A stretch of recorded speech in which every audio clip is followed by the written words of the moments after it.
ਅਸੀਂ ਇਹ 5 ਜੂਨ ਨੂੰ ਵਿਚਾਰਧਾਰਕ ਤੇ ਸਿਧਾਂਤਕ ਤੌਰ ਤੇ ਅਗਰ ਰਿਜ਼ਾਈਨ ਕਰ ਜਾਂਦੇ, ਅੱਜ ਅਕਾਲੀ ਦਲ, ਸ਼੍ਰੋਮਣੀ ਅਕਾਲੀ ਦਲ ਪੰਜਾਬ ਦੇ ਵਿੱਚ ਸਭ ਤੋਂ ਵੱਧ ਫੋਕਸਡ ਹੁੰਦਾ ਇਸ਼ੂ ਬੇਸਡ ਪਾਰਟੀ। ਦੋਵੇਂ ਹੀ ਇੰਨੀਆਂ ਪੁਰਾਣੀਆਂ ਪਾਰਟੀਆਂ ਪੰਜਾਬੀਆਂ ਦੇ ਹੁਣ ਜਦੋਂ ਸਭ ਤੋਂ ਵੱਧ ਲੋੜ ਸੀ ਉਦੋਂ ਉਸ ਤਰ੍ਹਾਂ ਸਾਥ ਨਹੀਂ ਦੇ ਸਕੀਆਂ। ਅਸੀਂ ਇੰਨੀ ਵਾਰੀ ਪੋਲੀਟੀਕਲ ਪਾਰਟੀਆਂ ਨੇ ਗੱਲਾਂ ਕਰਕੇ ਧੋਖਾ ਕੀਤਾ ਹੈ ਕਿ ਵਿਸ਼ਵਾਸ ਉੱਡ ਗਿਆ ਲੋਕਾਂ ਦਾ। ਕਿ ਕਾਂਗਰਸ ਪਾਰਟੀ ਤੋਂ ਅਕਾਲੀ ਦਲ ਚ ਆਏ ਹੋ ਤਾਂ ਬੜੇ ਲੋਕਾਂ ਨੂੰ ਅਜੇ ਤੱਕ ਉਹ ਹਜ਼ਮ ਨਹੀਂ ਹੁੰਦੀ ਗੱਲ ਵੀ ਯਾਰ ਜਗਮੀਤ ਸਿੰਘ ਬਰਾੜ ਸ਼੍ਰੋਮਣੀ ਅਕਾਲੀ ਦਲ ਐਂਡ ਉਹ ਵੀ ਕੋਰ ਕਮੇਟੀ ਦੇ ਮੈਂਬਰ। ਅਮਰਿੰਦਰ ਸਿੰਘ ਜੀ ਨੇ ਕੀਤਾ ਕਿ ਮੇਰੇ ਸਾਰੇ ਮੈਸੇਜ ਜਿਹੜੇ ਉਹਨਾਂ ਨੂੰ ਮੈਂ ਭੇਜੇ ਸੀ ਉਹ ਉਹਨਾਂ ਨੇ ਲੀਕ ਕਰਤੇ, ਕਿਉਂਕਿ ਉਹਨਾਂ ਨੂੰ ਇਹ ਪਤਾ ਸੀ ਮੈਂ ਉਹਨਾਂ ਦੇ ਬਹੁਤ ਨਜ਼ਦੀਕ ਸੀ। ਬੇਅਦਬੀ ਕਾਂਡ ਤੋਂ ਲੈ ਕੇ ਹੁਣ ਤੱਕ ਐਂਡ SGPC ਦੇ ਵਿੱਚ ਜੋ ਕੁਝ ਹੋਇਆ, ਈਵਨ ਹੁਣ ਵੀ ਧਰਨੇ ਲੱਗੇ ਹੋਏ, ਉਹ ਸਾਰੇ ਕੁਝ ਦਾ ਜਵਾਬ ਸਿੱਖ ਸੰਗਤਾਂ ਨੂੰ ਜਿਵੇਂ ਉਹ ਚਾਹੁੰਦੀਆਂ ਨੇ ਉਵੇਂ ਨਹੀਂ ਦਿੱਤਾ। ਇਹ ਹੈਂਡਲ ਜਿਸ ਪ੍ਰਕਾਰ ਸਿਚੁਏਸ਼ਨ ਹੋਣੀ ਚਾਹੀਦੀ ਸੀ, ਸੈਂਸਿਟਿਵ, ਮੋਸਟ ਸੈਂਸਿਟਿਵ ਸਿਚੁਏਸ਼ਨ, ਉਹਨੂੰ ਅਸੀਂ ਹੈਂਡਲ ਕਰਨ 'ਚ ਨਾਕਾਮਯਾਬ। ਅੱਗੇ ਇੱਕ ਦਿਨ ਕਮੈਂਟ ਵੀ ਸੀਗਾ ਪਨੂ ਸਾਹਿਬ ਨੇ ਇੱਥੇ ਕੀਤਾ ਕਿ ਵੀ ਜੇ ਹੁਣ ਤਾਂ ਕੋਈ ਅਗਲਾ ਜਗਮੀਤ ਬਰਾੜ ਬਣਿਆ ਤੇ ਸ਼ਾਇਦ ਮਨਜੋਤ ਸਿੱਧੂ ਬਣ ਜੇ। ਇਹ ਬੰਦੇ 'ਚ ਬਹੁਤ ਗੁਣ ਸੀ। ਇਹ ਬੰਦਾ ਕਰਤਾਰਪੁਰ ਸਾਹਿਬ ਦੇ ਲਾਂਘੇ ਤੋਂ ਬਾਅਦ ਅਗਰ ਇਹਦੇ 'ਚ ਕਿਲਰ ਇਨਸਟਿੰਕਟ ਹੁੰਦਾ ਬੰਦੇ 'ਚ, ਕਰ ਗੁਜ਼ਰਨ ਦੀ ਲਾਲਸਾ। ਇਹ ਭਾਈ ਸਾਹਿਬ ਭਾਈ ਅਮਰੀਕ ਸਿੰਘ ਜਿਹੜੇ ਆਲ ਇੰਡੀਆ ਸਿੱਖ ਫੈਡਰੇਸ਼ਨ ਦੇ ਪ੍ਰਧਾਨ ਸਨ, ਅਸੀਂ ਬਰਾਤ ਗਏ ਉਹਨਾਂ ਦੀ, ਧੀਰੇ ਪੱਤਰੇ, ਭੂਰੇ ਕੋਨੇ ਤੋਂ ਧੀਰੇ ਪੱਤਰੇ, ਸੰਤ ਕਰਤਾਰ ਸਿੰਘ, ਸੰਤ ਜਰਨੈਲ ਸਿੰਘ ਪਿੰਡਰਾਂਵਾਲਾ, ਇਹ ਸਾਰੇ ਉਸ ਕਾਰ ਵਿੱਚ। ਤੁਸੀਂ ਦੇਖ ਰਹੇ ਹੋ ਜੀ ਪ੍ਰਾਈਮ ਏਸ਼ੀਆ TV। ਮੈਂ ਹਾਂ ਗੁਰਪ੍ਰੀਤ ਸੰਧਾਵਾਲੀਆ ਤੇ ਇਸ ਪ੍ਰੋਗਰਾਮ ਪ੍ਰਾਈਮ ਪੋਲਿਟਿਕਸ ਦੇ ਵਿੱਚ ਅੱਜ ਮੁਲਾਕਾਤ ਜਿਹੜੀ ਹੋਣੀ ਹੈ ਤੁਹਾਨੂੰ ਪਤਾ ਲੱਗ ਹੀ ਗਿਆ, ਪਰ ਫਿਰ ਵੀ ਸਾਡੀ ਕੋਸ਼ਿਸ਼ ਇਹ ਹੁੰਦੀ ਹੈ ਕਿ ਵੀ ਇਹ ਜਿਹੜਾ ਪ੍ਰੋਗਰਾਮ ਹੈ ਇਹਦੇ ਵਿੱਚ ਅਸੀਂ ਜ਼ਰੂਰ ਉਹਨਾਂ ਖਾਸ ਸ਼ਖਸੀਅਤਾਂ ਦੇ ਜਿਹੜੇ ਕਹਿ ਲਓ ਕਿ ਵੀ ਤਜਰਬੇ ਨੇ ਪਿਛਲੇ, ਉਹਨਾਂ ਨੂੰ ਹੁਣ ਦੀ ਰਾਜਨੀਤੀ ਦੇ ਹਿਸਾਬ ਨਾਲ ਆਪ ਜੀ ਦੇ ਸਨਮੁਖ ਰੱਖੀਏ ਤਾਂ ਜੋ ਉਹਨਾਂ ਚੀਜ਼ਾਂ ਦੇ ਵਿੱਚੋਂ ਜੇ ਕੋਈ ਹੱਲ ਨਜ਼ਰ ਆਉਂਦਾ ਹੁਣ ਤੱਕ ਦੀ ਖੜੋਤ ਦਾ ਤੇ ਉਹ ਆਪਾਂ ਜ਼ਰੂਰ ਕੱਢਣ ਦੀ ਕੋਸ਼ਿਸ਼ ਕਰੀਏ। ਅੱਜ ਬਹੁਤ ਹੰਡੇ ਹੋਏ ਤੇ ਵੱਖ-ਵੱਖ ਮੁੱਦਿਆਂ ਦੇ ਮਾਹਰ ਜਿਨ੍ਹਾਂ ਨੂੰ ਆਵਾਜ਼ੇ ਪੰਜਾਬ ਵੀ ਕਿਹਾ ਜਾਂਦਾ ਹੈ, ਸਰਦਾਰ ਜਗਮੀਤ ਸਿੰਘ ਬਰਾੜ ਹੋਰਾਂ ਨੂੰ ਪਸੰਦ ਦਿੱਤਾ। ਸਭ ਤੋਂ ਪਹਿਲਾਂ ਸਵਾਗਤ ਕਰਦੇ ਹਾਂ ਬਰਾੜ ਸਾਹਿਬ। ਬਹੁਤ ਮਿਹਰਬਾਨੀ ਗੁਰਪ੍ਰੀਤ ਜੀ, ਸੰਧਾਵਾਲੀਆ ਸਾਹਿਬ। ਤੇ ਬਰਾੜ ਸਾਹਿਬ, ਪਹਿਲੀ ਗੱਲ ਤੇ ਤੁਹਾਡਾ ਧੰਨਵਾਦ, ਤੁਸੀਂ ਸਮਾਂ ਕੱਢਿਆ, ਕਿਉਂਕਿ ਲੋਕ ਸੁਣਨਾ ਚਾਹੁੰਦੇ, ਕਿਉਂਕਿ ਜਿਹੜੇ ਬੰਦੇ ਨੇ ਜਗਮੀਤ ਬਰਾੜ ਹੋਰਾਂ ਨੂੰ ਸੁਣਿਆ ਦੇਖਿਆ ਉਹ ਚਾਹੁੰਦਾ ਕਿ ਯਾਰ ਬਰਾੜ ਹੋਰੀ ਕਿੱਥੇ ਨੇ। ਵਾਹਵਾ ਚਿਰ ਹੋ ਗਿਆ ਤੁਸੀਂ ਥੋੜ੍ਹਾ ਜਿਹਾ ਕਹਿ ਲਓ ਤਸਵੀਰ ਤੋਂ ਪਾਸੇ ਸੀਗੇ, ਪਰ ਤੁਸੀਂ ਇਹ ਸਮਾਂ ਦਿੱਤਾ ਪ੍ਰਾਈਮ ਏਸ਼ੀਆ TV ਨੂੰ, ਤੁਹਾਡਾ ਬੜਾ ਧੰਨਵਾਦ। ਬਹੁਤ ਸ਼ੁਕਰੀਆ। ਪਹਿਲਾਂ ਤਾਂ ਇਹ ਆਪਾਂ ਇੱਥੇ ਹੀ ਗੱਲ ਕਰ ਲਈਏ ਕਿ ਜਿਹੜਾ ਇਸ ਵਕਤ ਪੰਜਾਬ ਦਾ ਗੱਡਾ ਜਮਾ ਚੱਕਰ 'ਚ ਫਸਿਆ, ਜ਼ਿੰਮੇਵਾਰ ਕਿਹਨੂੰ ਮੰਨਦੇ ਹੋ, ਵੀ ਕੌਣ ਹੋ ਗਿਆ ਜ਼ਿੰਮੇਵਾਰ? ਦੇਖੋ, ਜ਼ਿੰਮੇਵਾਰੀ ਦਾ ਅਲਟੀਮੇਟਲੀ ਡੈਮੋਕ੍ਰੇਸੀ ਹੈ, ਪ੍ਰਜਾਤੰਤਰ ਦੇ ਵਿੱਚ ਪੋਲੀਟੀਕਲ ਪਾਰਟੀਜ਼ ਦੀ ਤੇ ਲੀਡਰਸ਼ਿਪ ਦੀ ਰਿਸਪੌਂਸਿਬਿਲਿਟੀ ਸਭ ਤੋਂ ਅਹਿਮ ਹੁੰਦੀ ਹੈ ਜੀ। ਸੋ ਅਗਰ ਸਾਡੀ ਦੁਖਾਂਤ ਦਾ ਤੇ ਸਾਡੀ ਟ੍ਰੈਜਡੀ ਦਾ, ਪੰਜਾਬ ਦਾ, ਜਿਹੜੀ ਹੋਲੀ ਸਫਰਿੰਗਸ ਜੋ ਪੈਦਾ ਹੋਈ ਸੀ ਔਰ ਜਿਸ ਵਿੱਚ ਸਭ ਤੋਂ ਵੱਡਾ ਯੋਗਦਾਨ ਪੰਜਾਬੀਆਂ ਨੇ ਆਜ਼ਾਦੀ ਵਿੱਚ, ਔਰ ਉਸ ਤੋਂ ਪਹਿਲਾਂ 1920 ਤੋਂ ਲੈ ਕੇ ਅਕਾਲੀ ਦਲ ਦਾ ਵੀ ਗੌਰਵਮਈ ਇਤਿਹਾਸ ਹੈ, ਕਾਂਗਰਸ ਦਾ ਇੱਕ ਆਪਣਾ ਇਤਿਹਾਸ ਹੈ, ਬਾਕੀ ਪੋਲੀਟੀਕਲ ਪਾਰਟੀਆਂ ਜਿਹੜੀਆਂ ਬਾਅਦ ਵਿੱਚ ਆਈਆਂ ਹੈ, ਮੈਂ ਇਹ ਸਮਝਦਾ ਕਿ ਅਲਟੀਮੇਟਲੀ ਪੰਜਾਬ ਦੇ ਲੋਕ ਸਾਡੀ ਪੀੜਾ ਦਾ ਤੇ ਸਾਡੇ ਦਰਦ ਦਾ ਜਿਹੜਾ ਦੁਖਾਂਤ ਦਾ ਸਿਹਰਾ ਹੈ ਉਹ ਤਾਂ ਪੋਲੀਟੀਕਲ ਲੀਡਰਸ ਦੇ ਸਿਰ ਹੀ ਜਾਂਦਾ ਹੈ ਤੁਹਾਡੇ ਪ੍ਰਸ਼ਨ ਮੁਤਾਬਕ। ਔਰ ਗਲਤੀਆਂ ਹੋਈਆਂ, ਬਹੁਤ ਵੱਡੀਆਂ ਗਲਤੀਆਂ ਪੋਲੀਟੀਕਲ ਲੀਡਰਸ਼ਿਪ ਤੋਂ, ਜਿਵੇਂ ਸੰਸਾਰ ਵਿੱਚ ਹੁੰਦੀਆਂ। ਅਬਰਾਹਮ ਲਿੰਕਨ ਤੋਂ ਲੈ ਕੇ ਚਰਚਿਲ ਤੋਂ ਲੈ ਕੇ ਥੱਲੇ ਤੱਕ ਸੰਸਾਰ 'ਚ ਕੋਈ ਐਸਾ ਲੀਡਰ ਨਹੀਂ ਜੋ ਕਿਸੇ ਨਾ ਕਿਸੇ ਸਮੇਂ ਮੈਂ ਸਮਝਦਾ ਕਿ ਜੋ ਲੋਕਾਂ ਦੇ ਔਰ ਇਨਸਾਫ ਦਾ ਤਕਾਜ਼ਾ ਹੁੰਦਾ ਹੈ ਉਹਦੇ ਬਾਰੇ ਫੈਸਲਾ ਨਹੀਂ ਕਰ ਸਕਦਾ। ਵੈਸੇ ਤਾਂ ਮੈਨੂੰ ਤੁਹਾਡੇ ਇਸ ਪ੍ਰਸ਼ਨ ਤੋਂ ਇੱਕ ਡੂੰਘਾਈ ਦਾ ਇੱਕ ਗੱਲ ਚੇਤੇ ਆਈ। ਇੱਕ ਪ੍ਰੋਗਰਾਮ ਵਿੱਚ ਇੱਕ ਯੂਰਪੀਅਨ ਯੂਨੀਵਰਸਿਟੀ ਦਾ ਵਾਈਸ ਚਾਂਸਲਰ ਐਡਰੈਸ ਕਰ ਰਿਹਾ ਸੀ। ਉਹਨੇ ਕਿਹਾ ਕਿ 2000 ਸਾਲ ਪਹਿਲਾਂ ਐਥਨਸ ਦੀਆਂ ਗਲੀਆਂ ਦੇ ਵਿੱਚ, ਜਿੱਥੇ ਪਲੇਟੋ ਤੇ ਸੋਕਰਟਿਸ, ਕਿਉਂਕਿ ਸੋਕਰਟਿਸ, ਸੁਕਰਾਤ ਵੱਡੇ ਸਨ ਤੇ ਪਲੇਟੋ ਬਹੁਤ ਉਸ ਵਕਤ 9-10 ਵਰ੍ਹਿਆਂ ਦੇ ਸਨ, ਤੇ ਉਹਨਾਂ ਨੂੰ ਉਸ ਭੀੜੀ ਯੂਨਾਨ ਦੀ ਉਸ ਐਥਨਸ ਦੀ ਗਲੀ ਵਿੱਚ ਪੁੱਛਿਆ ਗਿਆ, master where can we get good salt and pepper, ਸਾਨੂੰ ਕਿੱਥੇ ਆ ਚੀਜ਼ ਮਿਲ ਸਕਦੀ? ਉਹਨਾਂ ਨੇ ਜਵਾਬ ਦਿੱਤਾ ਫਲਾਨਾ ਪ੍ਰੋਵਿੰਸ ਹੈ। ਫਿਰ ਪੁੱਛਿਆ where we can get good weapons, long spears ਜਿਹੜੇ ਯੂਨਾਨ ਦੇ ਨੋਨ ਸੀ, ਉਹਨਾਂ ਨੇ ਕਿਹਾ ਇੱਥੇ ਮਿਲ ਜਾਣਗੇ, ਸੁਕਰਾਤ ਨੇ ਕਿਹਾ। ਫਿਰ ਉਹਨੇ ਕਿਹਾ master many friends come to our house, ਸਾਡੇ ਘਰ ਆਉਂਦੇ ਹੈ, ਮੇਰੇ ਬਾਪ ਕੋਲੇ, ਮੇਰੇ ਰਿਸ਼ਤੇਦਾਰਾਂ ਕੋਲੇ, where can we get good wine? ਉਹਨੇ ਕਿਹਾ ਫਲਾਨੀ ਜਗ੍ਹਾ ਤੇ ਵਾਈਨ ਚੰਗੀ ਮਿਲਦੀ ਹੈ। ਲਾਸਟ ਕੁਐਸਚਨ ਸੀ master where can we get justice? ਇਨਸਾਫ ਕਿੱਥੇ ਮਿਲੇਗਾ? ਕਹਿੰਦੇ ਸੁਕਰਾਤ ਨੇ ਉੱਪਰ ਅਸਮਾਨ ਵੱਲ ਆਪਣਾ ਸਜਦਾ ਕਰਕੇ ਕੋਈ ਜਵਾਬ ਨਹੀਂ ਦਿੱਤਾ। ਤੋ 2000 ਸਾਲ ਬੀਤਣ ਤੋਂ ਬਾਅਦ ਵੀ ਇਹਦਾ ਕੋਈ ਜਵਾਬ ਅਜੇ ਤੱਕ ਮਨੁੱਖਤਾ ਨੂੰ ਨਹੀਂ ਮਿਲਿਆ। ਜਸਟਿਸ ਨਹੀਂ ਮਿਲ ਸਕਿਆ, ਇਨਸਾਫ ਨਹੀਂ ਮਿਲ ਸਕਿਆ। ਆ ਜਿਹੜੀਆਂ ਉਦਾਹਰਨਾਂ ਬਰਾੜ ਸਾਹਿਬ ਤੁਸੀਂ ਦਿੰਦੇ ਹੋ ਨਾ, ਇਸੇ ਡੂੰਘਾਈ ਦਾ ਕਰਕੇ ਹੀ ਅੱਜ ਅਸੀਂ ਕੋਸ਼ਿਸ਼ ਕੀਤੀ ਕਿ ਤੁਹਾਡੇ ਨਾਲ ਗੱਲਬਾਤ ਕਰੀਏ ਕਿ ਉਹ ਜਾਣੇ ਕੋਈ ਇਸ ਵਕਤ ਰੌਲਾ ਸਾਰੇ ਪਾਸਿਓਂ ਆ। ਧਰਨੇ ਪ੍ਰਦਰਸ਼ਨ ਵੀ ਹੋਣੇ ਆ, 2022 ਵੀ ਹਰੇਕ ਨੂੰ ਨਜ਼ਰ ਆਉਂਦਾ, ਰਾਜਨੀਤੀ ਵੀ ਹਰੇਕ ਨੇ ਚਮਕਾਉਣੀ ਆ, ਹਰੇਕ ਨੇ ਉਹਦੇ 'ਚੋਂ ਕੋਈ ਝੂਠਾ ਸੱਚਾ ਅਥਰੂ ਵੀ ਵਹਾਉਣੇ ਆ ਅਤੇ ਫਾਇਦਾ ਨੁਕਸਾਨ ਨਹੀਂ ਭਾਲਣਾ। ਪਰ ਰਾਹ ਰਸਤੇ ਦੀ ਗੱਲ ਜਿਹੜੀ ਹੈ, ਕਿਉਂਕਿ ਜਦੋਂ ਆਪਾਂ ਇਹਨੂੰ ਵੱਡੀ ਪਿਕਚਰ ਦੇ ਹਿਸਾਬ ਨਾਲ ਦੇਖਦੇ ਹਾਂ, ਪੰਜਾਬ ਤਾਂ ਜੇ ਆਪਾਂ ਭਾਰਤ ਦੇ ਨਕਸ਼ੇ 'ਤੇ ਦੇਖੀਏ ਤਾਂ ਇੱਕ ਖੁੱਡੇ ਲੱਗਾ ਛੋਟਾ ਜਿਹਾ ਹਿੱਸਾ ਹੀ ਹੈ ਨਾ, ਪਰ ਅਸਰ ਤੇ ਪੂਰੇ ਦੇਸ਼ ਦੀ ਰਾਜਨੀਤੀ ਦਾ ਪੈਣਾ, ਅਤੇ ਇਸ ਵਕਤ ਜੋ ਅਸਰ ਪੈ ਰਿਹਾ ਉਹ ਵੀ ਪੂਰੀ ਦੇਸ਼ ਦੀ ਰਾਜਨੀਤੀ ਦਾ। ਸੋ ਮੈਂ ਚਾਹੁੰਦਾ ਆਪਾਂ ਕੇਂਦਰ ਵਾਲੇ ਪਾਸੋਂ ਸ਼ੁਰੂ ਕਰੀਏ ਕਿ ਜਦੋਂ ਤੁਸੀਂ ਓਵਰਆਲ ਦੇਖਦੇ ਹੋ 6ਵਾਂ ਸਾਲ ਚੱਲਦਾ ਪਿਆ ਕੇਂਦਰ ਵਾਲੀ ਸਰਕਾਰ ਨੂੰ, ਅਤੇ ਉਹਨਾਂ ਦੇ ਇਹਨਾਂ ਫੈਸਲਿਆਂ ਤੋਂ ਜੋ ਇਸ ਤੋਂ ਪਹਿਲਾਂ ਵੀ ਹੋਇਆ, ਤੁਸੀਂ ਉਹਦੇ ਚਾਹੇ ਜੰਮੂ ਕਸ਼ਮੀਰ ਨੂੰ ਐਡ ਕਰ ਲਿਓ ਚਾਹੇ ਹੋਰਨਾਂ ਨੂੰ ਕਰ ਲਿਓ ਜੀ, ਉਹਦੇ ਤੋਂ ਪੰਜਾਬ ਨੂੰ ਇਸ ਵਕਤ ਕਿਵੇਂ ਦੇਖਦੇ ਹੋ? ਇਹ ਮੈਨੂੰ ਜੋ ਲੱਗ ਰਿਹਾ ਉਹ ਇੱਦਾਂ ਹੈ ਕਿ ਜਿਵੇਂ ਇੱਕ ਭੀੜ ਇੱਕ ਮਾੜਚੂ ਜਿਹੇ ਬੰਦੇ ਨੂੰ ਕੰਧ ਵਾਲੇ ਪਾਸੇ ਨੂੰ ਧੱਕਦੀ ਹੋਵੇ ਅਤੇ ਉਹ ਜ਼ੋਰ ਲਾਉਂਦਾ ਹੋਵੇ, ਕੀ ਇਹੋ ਜਿਹੀ ਸਥਿਤੀ? ਜੀ ਦਰੁਸਤ ਹੈ। ਉਦਾਹਰਨ ਸ਼ੁਰੂ ਕਰਾਂਗੇ ਕਿ ਆਪ ਬੀਤੀ ਕਿਤਾਬ ਹੈ ਮਹਿੰਦਰ ਸਿੰਘ ਰੰਧਾਵਾ ਡਾਕਟਰ ਸਾਹਿਬ ਦੀ। ਪੰਜਾਬ ਦਾ ਇੱਕ ਐਡਾ ਵੱਡਾ ਇੰਟੈਲੈਕਚੁਅਲ ਲਾਇਕ ਬੰਦਾ ਬੜੇ ਘੱਟ ਪੈਦਾ ਹੋਏ ਨੇ ਜੀ। ਉਹਨਾਂ ਨੇ ਦਿੱਲੀ ਦੀ ਗੱਲ ਆਪਾਂ ਸ਼ੁਰੂ ਕਰਦੇ ਹਾਂ ਕਿ ਰੀਹੈਬਲੀਟੇਸ਼ਨ ਜਿਸ ਬੰਦੇ ਨੇ ਕਰੋੜਾਂ ਬੰਦਿਆਂ ਦੀ ਕੀਤੀ, ਮਹਿੰਦਰ ਸਿੰਘ ਰੰਧਾਵਾ ਨੇ ਜਲੰਧਰ ਆ ਕੇ ਐਜ਼ ਕਮਿਸ਼ਨਰ, ਔਰ ਫਿਰ ਦਿੱਲੀ ਦੀ ਰੀਹੈਬਲੀਟੇਸ਼ਨ ਸਾਰੇ ਪੰਜਾਬੀਆਂ ਨੂੰ, ਸਾਰੇ ਲੇਖਕਾਂ ਨੂੰ, ਸ਼ਾਇਰਾਂ ਨੂੰ, ਆਰਟ ਨੂੰ, ਕਲਚਰ ਨੂੰ, ਮੈਂ ਸਮਝਦਾ ਜਿੱਡਾ ਵੱਡਾ ਉਹਨਾਂ ਨੇ ਉਤਸ਼ਾਹਿਤ ਕੀਤਾ। ਬੜੇ ਘੱਟ ਰੇਅਰ ਪਰਸਨੈਲਿਟੀਜ਼ ਨੇ।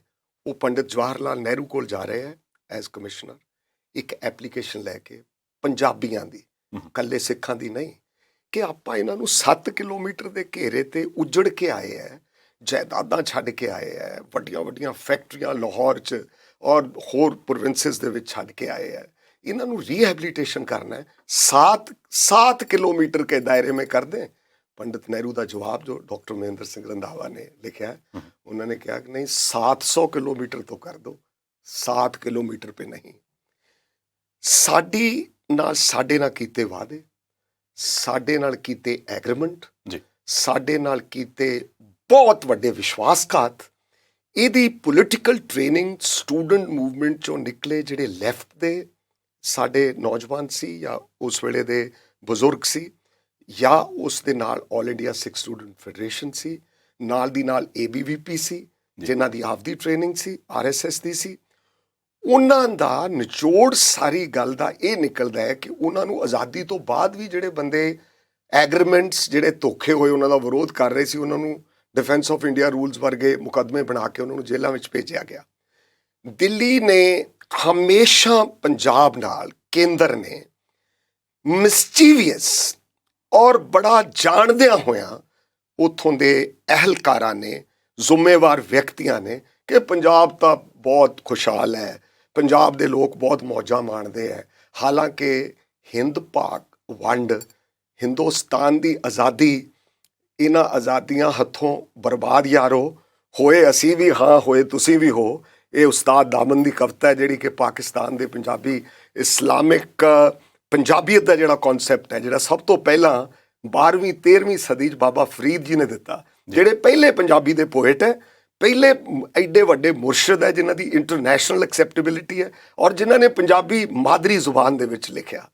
ਮੇਰਾ ਕਹਿਣ ਤੋਂ ਭਾਵ ਇਹ ਹੈ ਕਿ ਸਾਡੇ ਨਾਲ ਐਡੇ ਵੱਡੇ ਧੋਖੇ ਵਿਸਾਘਾਤ ਹੋਣ ਤੋਂ ਬਾਅਦ ਦਿੱਲੀ ਨੇ, ਹੁਣ ਮੈਂ ਇੱਥੇ ਨਿੱਜੀ ਗੱਲ ਨਹੀਂ ਕਰਨਾ ਚਾਹੁੰਦਾ, ਮੈਂ ਪੰਜਾਬ ਤੋਂ ਚੁਣੇ ਹੋਏ ਨੁਮਾਇੰਦੇ ਜਿਹੜੇ ਦਿੱਲੀ ਜਾਂਦੇ ਰਹੇ, ਉਹਨਾਂ ਨੇ ਨੈਚੁਰਲੀ 99% ਪਾਰਟੀ ਲਾਈਨ ਟੋ ਕੀਤੀ।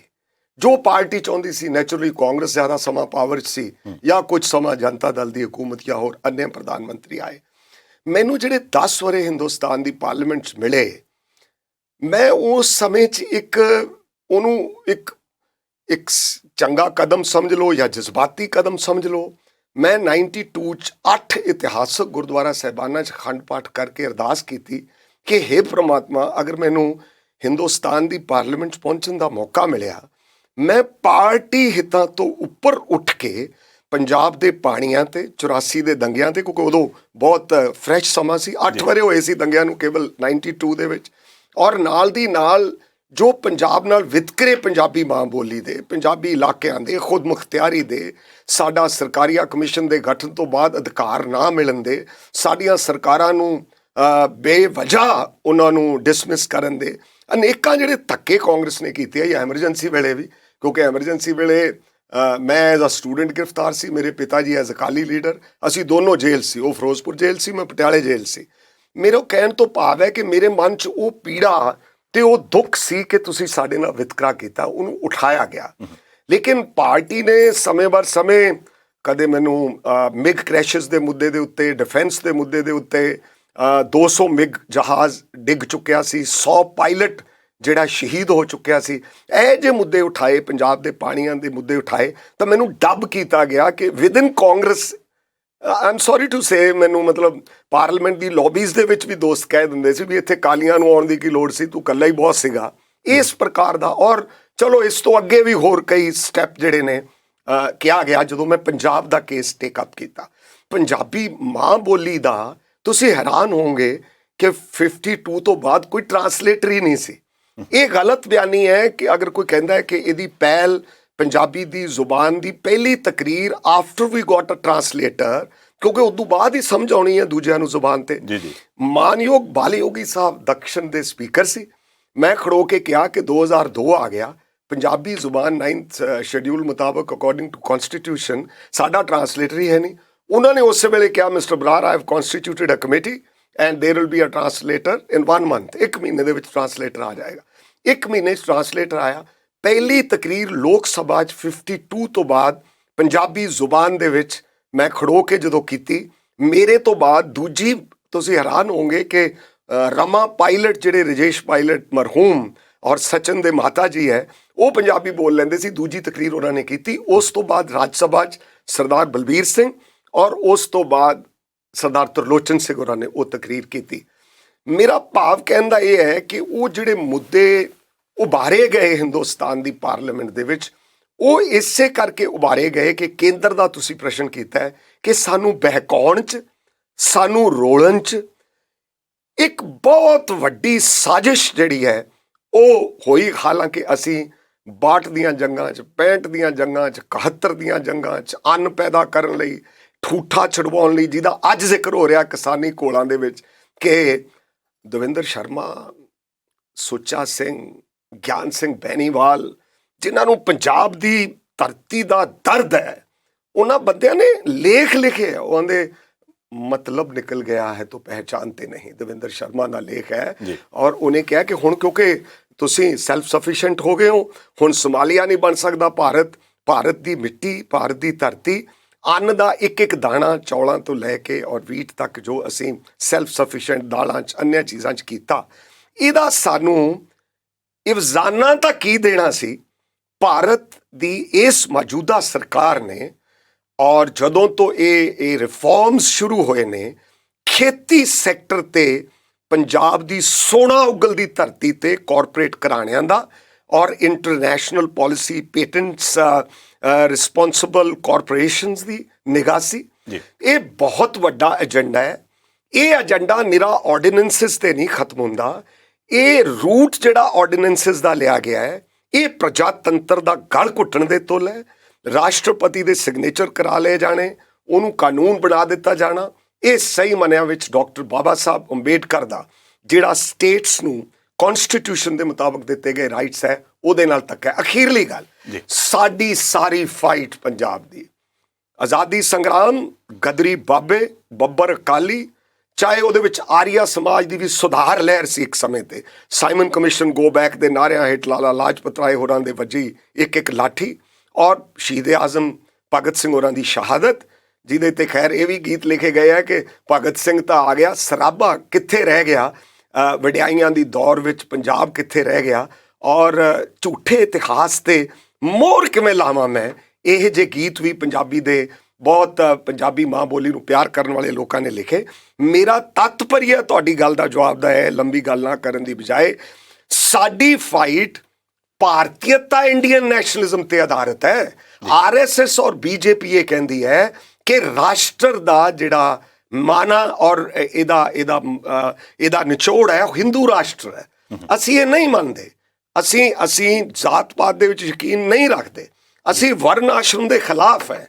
ਇਹ ਸਾਡੀ ਬਦਕਿਸਮਤੀ ਹੈ ਕਿ ਵਰਨ ਆਸ਼ਰਮ ਦਾ ਜਾਤੀਵਾਦ ਦਾ ਵਿਰੋਧ ਪਹਿਲੀ ਵਾਰੀ ਮਹਾਨ ਸਾਡੇ ਪੂਰਵਜ ਕਰਤਾਰ ਸਿੰਘ ਚੱਬਰ, ਤੇਜਾ ਸਿੰਘ, ਮਹਿਤਾਬ ਸਿੰਘ ਔਰ ਢੇਰਾ ਸਿੰਘ ਨਾਂ ਦਾ ਇੱਕ ਮਜ਼੍ਹਬੀ ਸਿੱਖ ਕਾਬਲ ਵਿਅਕਤੀ ਜੀ ਨੇ ਕਿਹਾ ਕਿ ਤੁਸੀਂ ਸਾਤੋਂ ਪ੍ਰਸ਼ਾਦ ਨਹੀਂ ਲੈਂਦੇ, ਤੁਸੀਂ ਸਾਨੂੰ ਲੰਗਰ 'ਚ ਨਹੀਂ ਬਹਿਣ ਦਿੰਦੇ। ਕਲਗੀਧਰ ਪਾਤਸ਼ਾਹ ਰੰਗ ਰੇਟੇ ਗੁਰੂ ਕੇ ਬੇਟੇ ਐਸਾ ਸਾਜੂ ਸਿੱਖ ਨਹੀਂ ਛੁਪਣਾ ਲੱਖਾਂ ਵਿੱਚ ਖੜਾ, ਉਹਨੇ ਸਾਨੂੰ ਬੇਟੇ ਕਿਹਾ ਤੇ ਤੁਸੀਂ ਪੁਜਾਰੀਆਂ ਦੇ ਮਗਰ ਲੱਗ ਕੇ, ਮਹੰਤਾਂ ਦੇ ਮਗਰ ਲੱਗ ਕੇ, ਅੰਗਰੇਜ਼ ਪਿੱਠੂਆਂ ਦੇ ਮਗਰ ਲੱਗ ਕੇ, ਬ੍ਰਾਹਮਣਾਂ ਦੇ ਮਗਰ ਲੱਗ ਕੇ ਤੁਸੀਂ ਮੂਰਤੀ ਪੂਜਾ ਵੀ ਦਰਬਾਰ ਸਾਹਿਬ ਸ਼ੁਰੂ ਕਰਤੀ ਤੇ ਤੁਸੀਂ ਐਸੀਜ਼ ਨੂੰ ਔਰ ਗਰੀਬ ਬੰਦਿਆਂ ਨੂੰ, ਜਿਹੜੇ ਸਭ ਤੋਂ ਵੱਡਾ ਗਿਆਨੀ ਦਿੱਤ ਸਿੰਘ ਵਰਗੇ ਮਹਾਨ ਵਿਦਵਾਨ ਪੈਦਾ ਹੋਏ ਨੇ, ਉਹਨਾਂ ਦੀ ਸਾਰੀ ਜਿਹੜੀ ਹੈ ਕੰਟਰਾਡਿਕਸ਼ਨ ਕਰ ਰਹੇ ਹੋ।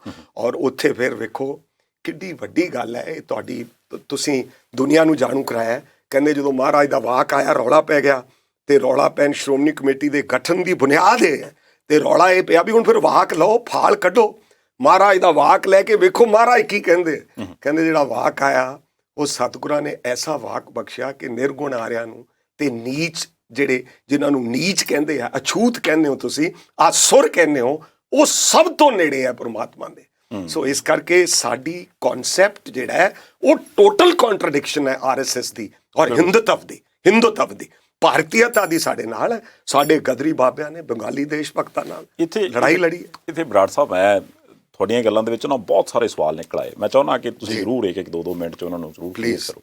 ਪਹਿਲਾਂ ਤਾਂ ਇਹ ਸੀ ਕਿ ਜਦੋਂ ਤੁਸੀਂ ਜ਼ਿਕਰ ਕੀਤਾ ਕਿ ਆਜ਼ਾਦੀ ਤੋਂ ਬਾਅਦ ਹੀ ਜਿਹੜੀਆਂ ਕੇਂਦਰ ਵਾਲੀਆਂ ਸਰਕਾਰਾਂ, ਚਾਹੇ ਉਹ ਕਿਸੇ ਦੀਆਂ ਵੀ ਹੋਣ, ਤੁਸੀਂ ਖੁਦ ਵੀ ਕਿਹਾ ਕਿ ਵੀ ਮੈਂ ਕਾਂਗਰਸ ਪਾਰਟੀ 'ਚ ਵੀ ਰਿਹਾ, ਪਰ ਉੱਥੇ ਵੀ ਜਿਹੜੀ ਟਸਲ ਉਹ ਇਹੀ ਸੀ ਕਿ ਜਦੋਂ ਪੰਜਾਬ ਦਾ ਨਾਂ ਆਉਂਦਾ ਸੀ ਉਹਨਾਂ ਨੂੰ ਪਤਾ ਨਹੀਂ ਕੀ ਲੜ ਜਾਂਦਾ ਸੀ।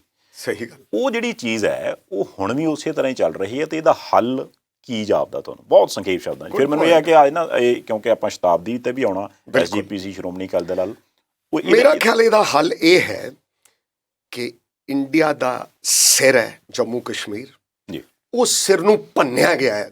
ਮੈਂ ਸਮਝਦਾ ਹੈ ਸਟੇਟਹੁੱਡ ਉਡਾ ਕੇ 370 ਦੇ ਉੱਤੇ ਲੋਕਾਂ ਦੇ ਮਤਭੇਦ ਹੋ ਸਕਦੇ ਹੈ, ਲੇਕਿਨ ਸਟੇਟਹੁੱਡ ਨੂੰ ਨਕਸ਼ੇ ਤੋਂ ਮਿਟਾ ਦੇਣਾ।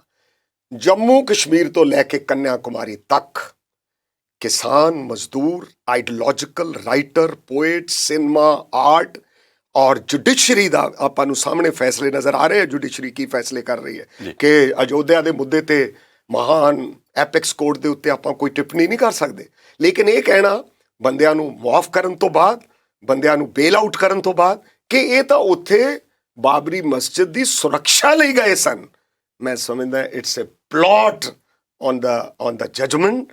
ਇਹ ਜੀ ਜਜਮੈਂਟ ਜਿਹੜੀ ਆਵੇ, ਇਹ ਮੰਗ ਕਰਦੀ ਹੈ ਤੁਹਾਡਾ ਸਵਾਲ ਹੈ ਜਿਹੜਾ ਕਿ ਲਾਈਕ ਮਾਈਂਡਡ ਬੰਦੇ ਜਿਹੜੇ ਇਹ ਡਾਕਟਰ ਬਾਬਾ ਸਾਹਿਬ ਅੰਬੇਡਕਰ ਦੇ ਸੰਵਿਧਾਨ ਨੂੰ ਇਹ ਬਦਲਣਾ ਚਾਹੁੰਦੇ ਆ, ਅਸੀਂ ਉਹਦੇ 'ਚ ਬਿਲੀਵ ਕਰਦੇ ਹਾਂ।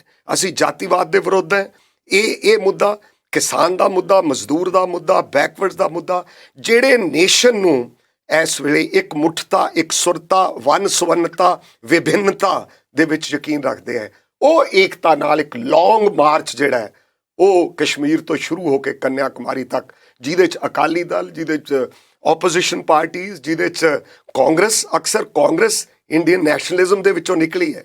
ਸੋ ਇਹ ਵੀ ਹੋ ਸਕਦਾ ਹੈ ਕਿਸੇ ਨਾ ਕਿਸੇ ਮੌਕੇ ਤੇ, ਕਿਸੇ ਸਮੇਂ ਤੇ, ਕਿ ਜਿੱਡਾ ਵੱਡਾ ਕੱਟੜਵਾਦ ਦਾ, ਰਾਸ਼ਟਰਵਾਦ, ਬਲਾਈਂਡ ਨੈਸ਼ਨਲਿਜ਼ਮ ਦਾ ਪ੍ਰਚਾਰ ਭਾਜਪਾ ਕਰ ਰਹੀ ਹੈ, ਹੋ ਸਕਦਾ ਹੈ ਕਿ ਲਾਈਕ ਮਾਈਂਡਡ ਫਰੰਟ ਜਿਹੜਾ ਇੰਡੀਆ ਦੇ ਵਿੱਚ ਇੱਕ ਐਸਾ ਬਣੇ ਜਿਹੜਾ ਕਿ ਇਸ ਵਿਚਾਰਧਾਰਾ ਦੇ ਵਿਰੁੱਧ ਲੜੇ।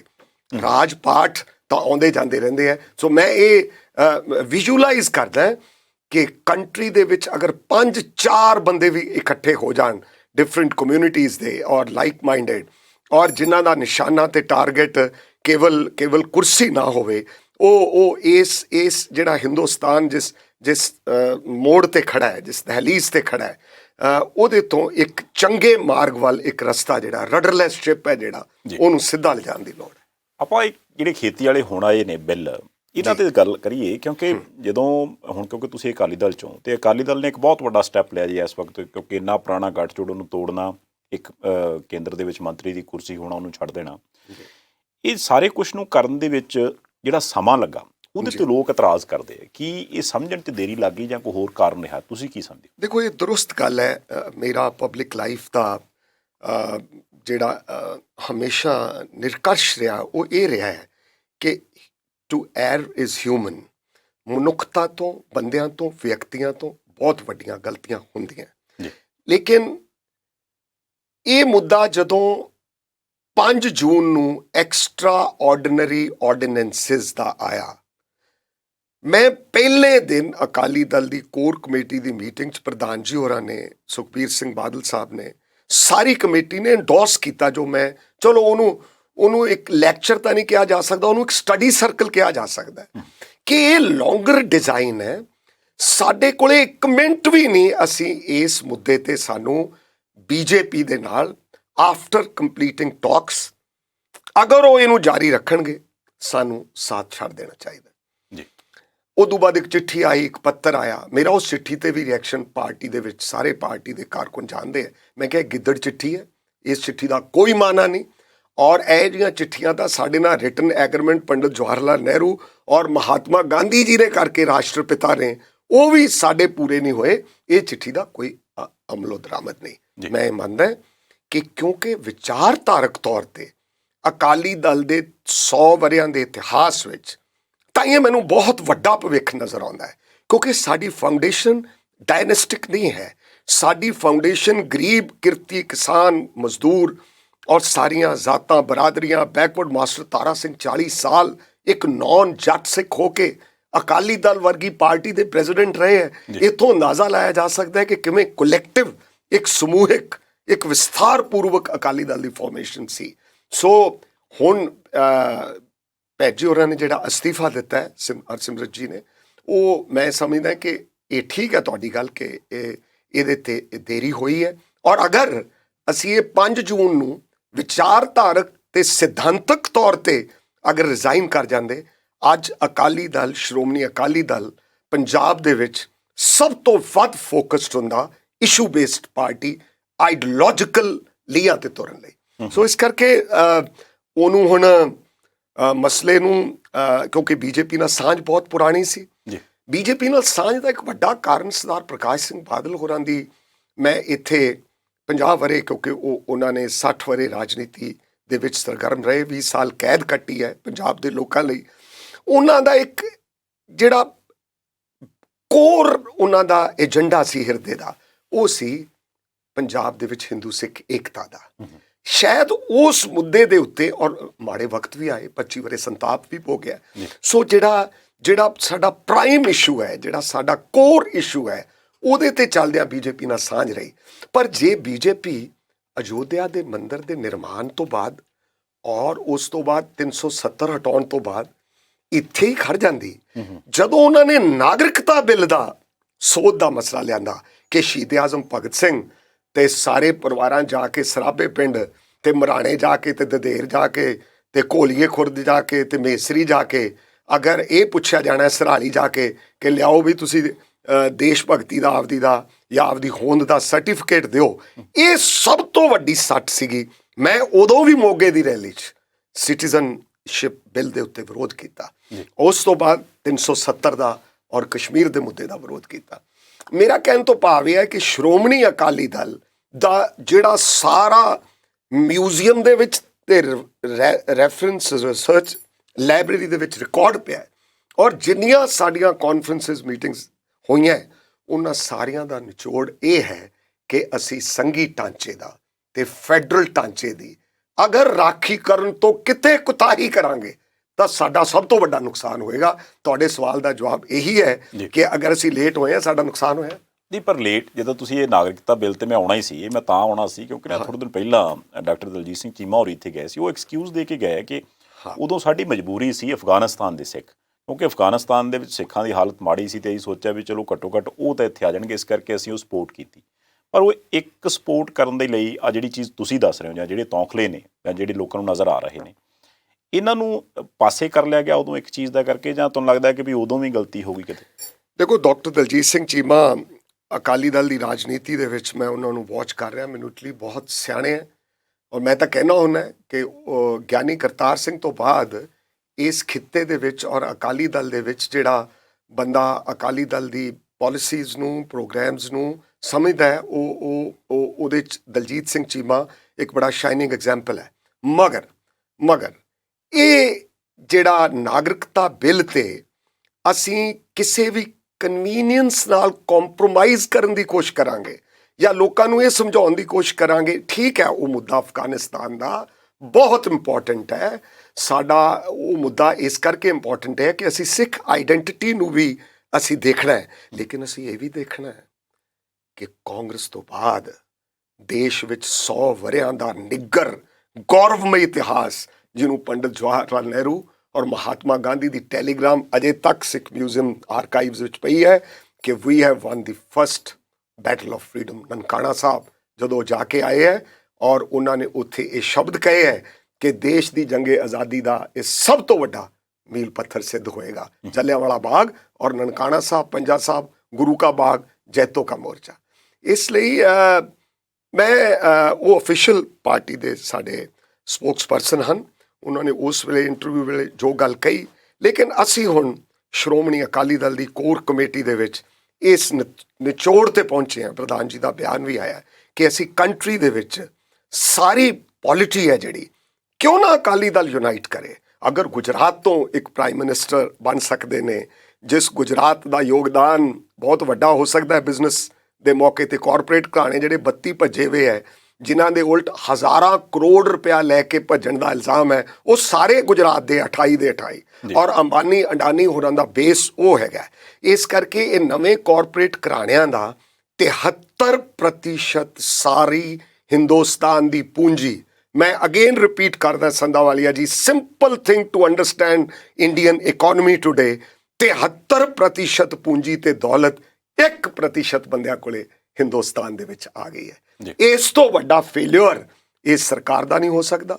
ਮੈਂ ਇਹ ਸਮਝਦਾ ਕਿ ਇਸ ਪੂੰਜੀ ਦੀ ਵੰਡ ਜਿਹੜੀ ਹੈ, ਅਗਰ ਪੰਜਾਬ ਦੀ ਲੀਡਰਸ਼ਿਪ ਅਗਵਾਈ ਕਰੇ ਹੁਣ ਦੇਸ਼ ਦੀ, ਇਹ ਜਿਹੜੀ 2024 ਦੀ ਕਹਿ ਲਓ, 22 ਦੀ ਕਹਿ ਲਓ, ਆਉਣ ਵਾਲੀ ਜਿਹੜੀ ਜਦੋਜਹਿਦ ਪੋਲੀਟੀਕਲ ਹੈ, ਉਹ ਇਸ਼ੂ ਬੇਸਡ ਔਰ ਆਈਡੀਓਲੋਜੀਕਲ ਬੇਸ ਹੋਏਗੀ, ਤਾਂ ਅਸੀਂ ਹਿੰਦੁਸਤਾਨ ਦੇ ਵਿੱਚ ਸਾਰੇ ਜਹਾਂ ਸੇ ਅੱਛਾ ਹਿੰਦੁਸਤਾਨ ਹਮਾਰਾ ਬਣਾ ਸਕਾਂਗੇ। ਨਹੀਂ ਤਾਂ ਫਿਰ ਇੱਕ ਭਾਸ਼ਾ, ਇੱਕ ਸੱਭਿਆਚਾਰ, ਇੱਕ ਬੋਲੀ, ਜਿਵੇਂ ਪਹਿਲੂ ਖਾਨ ਦੇ ਬੱਚੇ ਨੇ ਜਿਹੜਾ 11 ਸਾਲ ਦਾ ਸੀ, ਜਦੋਂ ਉਹਨੇ ਆਪਦੇ ਬਾਪ ਦੀ ਜੋ ਗਊ ਹੱਤਿਆ ਦੇ ਮਾਮਲੇ ਤੇ ਬੀਜੇਪੀ RSS ਬਜਰੰਗ ਦਲ ਨੇ ਕੀਤਾ, ਔਰ ਨਾਲ ਦੀ ਨਾਲ ਲਵ ਜਿਹਾਦ ਤੋਂ ਲੈ ਕੇ ਕਿਸੇ ਨੇ ਕੀ ਖਾਣਾ ਹੈ, ਕੀ ਪਹਿਣਾ ਹੈ, ਕੀ ਪਹਿਨਣਾ ਹੈ, ਔਰ ਜਦੋਂ ਇਹ ਕਿਹਾ ਗਿਆ ਦਿੱਲੀ ਦੇ ਦੰਗਿਆਂ 'ਚ 250 ਬੰਦਾ ਉੱਥੇ ਸ਼ਿਕਾਰ ਹੋਇਆ ਉਸ ਜ਼ੁਲਮ ਦਾ, ਇਹ ਕਿਹਾ ਗਿਆ ਕਿ ਦੇਸ਼ ਕੇ ਗद्दारों को ਗੋਲੀ ਮਾਰੋ ਸਾਲੋਂ ਕੋ।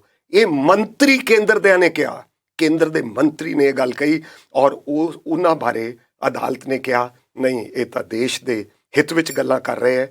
ਤੇ ਜਿਹੜੇ ਬੰਦੇ ਯੈਚਰੀ ਵਰਗੇ, ਜਿਨ੍ਹਾਂ ਦਾ ਯੋਗਿੰਦਰ ਯਾਦਵ ਵਰਗੇ, ਜਿਹੜੇ ਨੋਨ ਇਸ ਦੇਸ਼ ਤੇ ਮਿੱਟੀ ਨੂੰ ਪਿਆਰ ਕਰਕੇ ਇੱਕ ਚੇਂਜ ਲਿਆਉਣਾ ਚਾਹੁੰਦੇ ਆ, ਉਹਨਾਂ ਦੀ ਪੋਲੀਟੀਕਲ ਆਈਡੀਓਲੋਜੀ ਕੋਈ ਵੀ ਹੋ ਸਕਦੀ ਹੈ, ਲੇਕਿਨ ਯੈਚਰੀ ਵਰਗੇ ਬੰਦੇ ਤੇ ਇਹ ਕਹਿਣਾ ਕਿ ਉਹ ਦੇਸ਼ ਧਰੋਹੀ ਦਾ ਕੰਮ ਕਰ ਰਿਹਾ ਹੈ, ਯੋਗਿੰਦਰ ਯਾਦਵ ਬਾਰੇ ਇਹ ਕਹਿਣਾ, ਜਾਂ ਅਨੇਕਾਂ ਹੋਰ ਪ੍ਰੋਫੈਸਰਸ ਬਾਰੇ ਇਹ ਕਹਿਣਾ, ਜਿਹੜੇ JNU ਦੇ ਬਹੁਤ ਤਕੜੇ ਪ੍ਰੋਫੈਸਰ ਹੈ, ਪੰਜਾਬ ਦੇ ਲੋਕ ਵੀ ਉੱਥੇ ਤੁਹਾਨੂੰ ਪਤਾ ਬਹੁਤ ਪੜ੍ਹੇ ਨੇ, ਔਰ ਸਾਡੀ ਵਿਚਾਰਧਾਰਾ, ਸਾਡੇ ਲਹੂ ਵਿੱਚ JNU ਦੀ ਵਿਚਾਰਧਾਰਾ ਦਾ ਇੱਕ ਬਹੁਤ ਵੱਡਾ ਅਸਰ ਹੈ।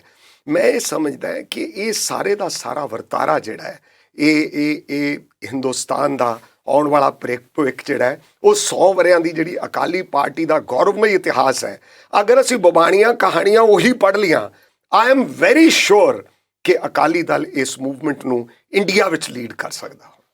ਅੱਛਾ ਬਰਾੜ ਸਾਹਿਬ, ਇੱਕ ਚੀਜ਼ ਦੱਸੋ ਕਿ ਜਦੋਂ ਆਪਾਂ 100 ਸਾਲ ਦੀ ਗੱਲ ਕਰਦੇ ਹਾਂ, ਸ਼੍ਰੋਮਣੀ ਕਮੇਟੀ ਨੂੰ ਵੀ ਸਮਾਂ ਹੋ ਗਿਆ ਜੀ, ਅਕਾਲੀ ਦਲ ਲਈ ਕਹਿ ਲਓ ਕਿ ਸ਼ਤਾਬਦੀ ਸਮਾਰੋਹ ਨੇ, ਜਦੋਂ ਸ਼ੁਰੂਆਤ ਹੋਈ ਸੀ ਉਦੋਂ ਅਕਾਲੀ ਦਲ ਨੇ ਕੋਸ਼ਿਸ਼ ਕੀਤੀ ਸੀ ਕਿ ਵੀ ਇਹ 100ਵਾਂ ਵਰ੍ਹਾ ਅਸੀਂ ਤੁਹਾਨੂੰ ਦਿਖਾਵਾਂਗੇ ਕਿ ਵੀ ਕਿੱਡਾ ਗੌਰਵਮਈ ਇਤਿਹਾਸ ਹੈ।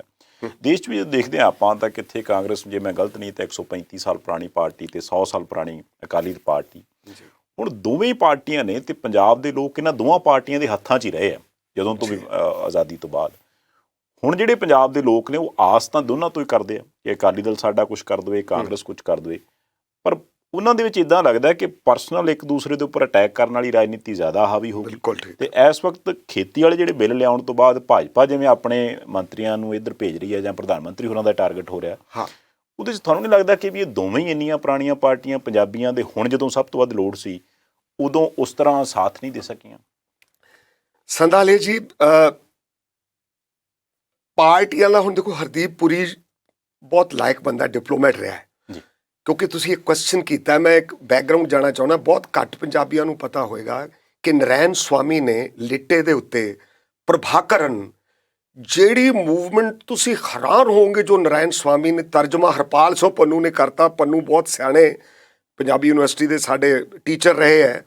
ਉਹਨਾਂ ਨੇ ਉਹਦੇ ਬਾਰੇ ਗੱਲ ਕਹੀ ਜਿਹੜੀ ਤਰਕ ਸੰਗਤ ਹੈ ਕਿ ਹਰਦੀਪ ਪੁਰੀ ਉਦੋਂ ਡਿਪਲੋਮੈਟ ਸੀਗੇ ਸ੍ਰੀਲੰਕਾ ਦੇ ਵਿੱਚ, ਉਹ ਉਸ ਵੇਲੇ ਡਿਪਟੀ ਹਾਈ ਕਮਿਸ਼ਨਰ ਜਾਂ ਕਮਿਸ਼ਨਰ ਸੀਗੇ।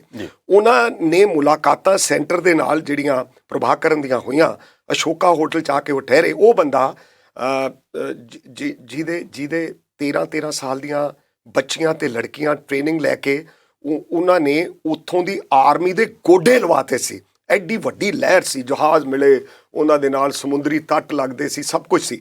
ਪ੍ਰਭਾਕਰਨ ਦੀ ਐਡੀ ਵੱਡੀ ਲਹਿਰ, ਜਿਹਦੇ ਬਾਰੇ ਕਿਹਾ ਜਾਂਦਾ ਸੀ, ਪ੍ਰਭਾਕਰਨ ਨੇ ਕਿਹਾ ਕਿ ਅਗਰ ਮੈਂ ਪਿੱਛੇ ਹਟਾਂ, ਅਗਰ ਮੈਂ ਆਪਦੇ ਮੁੱਦੇ ਤੋਂ ਪਿੱਛੇ ਹਟਾਂ ਤਾਂ ਮੈਨੂੰ ਸਭ ਤੋਂ ਪਹਿਲਾਂ ਗੋਲੀ ਮਾਰ ਦਿਓ ਜੇ। ਆਹ 20 ਕੈਪਸੂਲ ਜਿਹੜੇ ਆ ਗਲੇ ਨਾਲ ਟੰਗੇ ਹੋਏ ਨੇ, ਮੈਂ ਆਪਣੀ ਕੌਮ ਨਾਲ ਕਦੇ ਗਦਾਰੀ ਨਹੀਂ ਜ਼ਿੰਦਗੀ 'ਚ ਕਰ ਸਕਦਾ। ਉਹ ਬੰਦਾ ਜਦੋਂ ਦਿੱਲੀ ਗੱਲਬਾਤ ਕਰਨ ਆਇਆ, ਐਡੀ ਵੱਡੀ ਮੁਲਕ ਦੀ ਆਪਦੇ ਦੀ ਆਸਥਾ ਲੈ ਕੇ ਇੰਡੀਅਨ ਗਵਰਨਮੈਂਟ ਨਾਲ, ਤਾਂ ਕਿਹਾ ਜਾਂਦਾ ਹੈ, ਕਿਉਂਕਿ ਇਹ ਉਹਦੇ 'ਚ ਸ਼ਾਮਲ ਸੀਗੇ, ਪੰਨੂ ਸਾਹਿਬ ਨੇ ਤੇ ਨਰੈਣ ਸਵਾਮੀ ਨੇ ਆਪਣੀ ਕਿਤਾਬ 'ਚ ਲਿਖਿਆ ਕਿ ਹਰਦੀਪ ਪੁਰੀ ਨੇ ਵੀ ਉਦੋਂ ਇਹ ਕਿਹਾ ਕਿ ਵੀ ਜੋ ਗੱਲਬਾਤ ਇੱਥੇ ਕਰਨ ਲਈ ਉਹ ਆਏ ਤੇ ਮੈਂ ਮਨਾ ਕੇ ਸਾਰੇ ਅਸੀਂ ਲੈ ਕੇ ਆਏ ਹਾਂ ਸ੍ਰੀਲੰਕਾ ਤੋਂ, ਤੁਸੀਂ ਤਾਂ ਉਹਦੇ ਨਾਲ ਧੋਖਾ ਕਰਤਾ, ਤੁਸੀਂ ਉਹਦੇ ਨਾਲ ਕੋਈ ਉਹਦੀ ਗੱਲ ਨਹੀਂ ਮੰਨੀ। ਉਦੋਂ ਉਸ ਵੇਲੇ ਦੀ ਕਾਂਗਰਸ ਦੀ ਗਵਰਨਮੈਂਟ ਸੀ।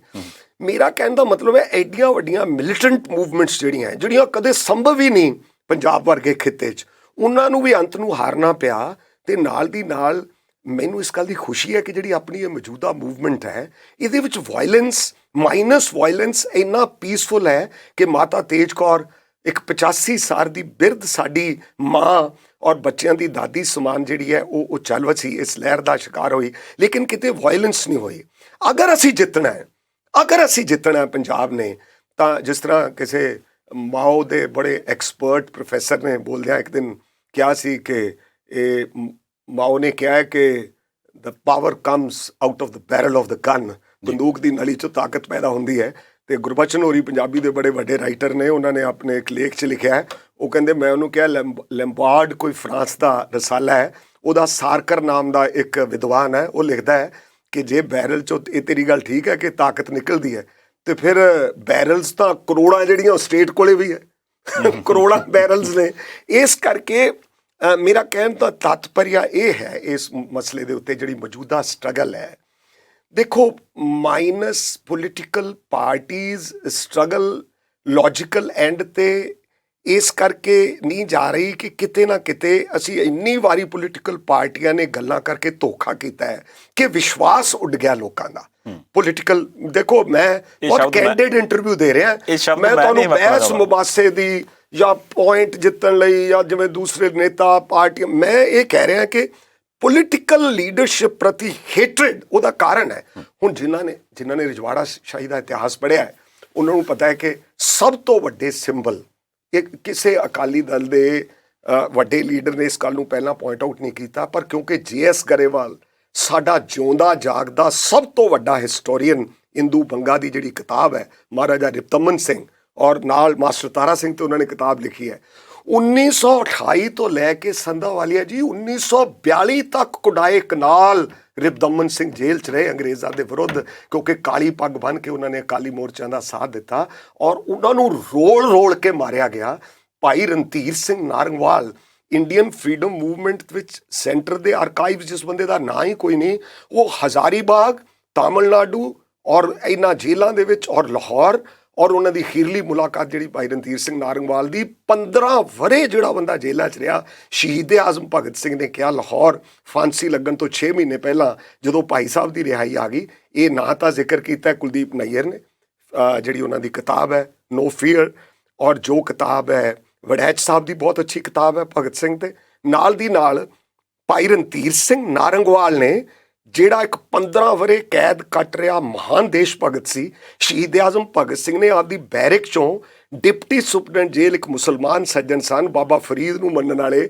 ਉਹਨਾਂ ਨੂੰ ਕਿਹਾ ਵੀ ਮੈਂ ਉਹ ਬੰਦੇ ਦੇ ਚਰਨੀ ਹੱਥ ਲਾਉਣੇ ਆ ਫਾਂਸੀ ਚੜ੍ਹਨ ਤੋਂ ਪਹਿਲਾਂ, ਮੇਰੀ ਮੁਲਾਕਾਤ ਕਰਾ। ਉਹਨੇ ਮੁਲਾਕਾਤ ਤਾਂ ਹੋ ਨਹੀਂ ਸਕਦੀ, ਪਰ ਭਾਈ ਸਾਹਿਬ ਦੀ ਰਿਹਾਈ ਆ ਗਈ ਹੈ ਤੇ ਉਸ ਦਿਨ ਡਿਊਟੀ 'ਚ ਬਹਿ ਕੇ ਮੈਂ ਤੁਹਾਡੀ ਮੁਲਾਕਾਤ ਕਰਾਊਂਗਾ।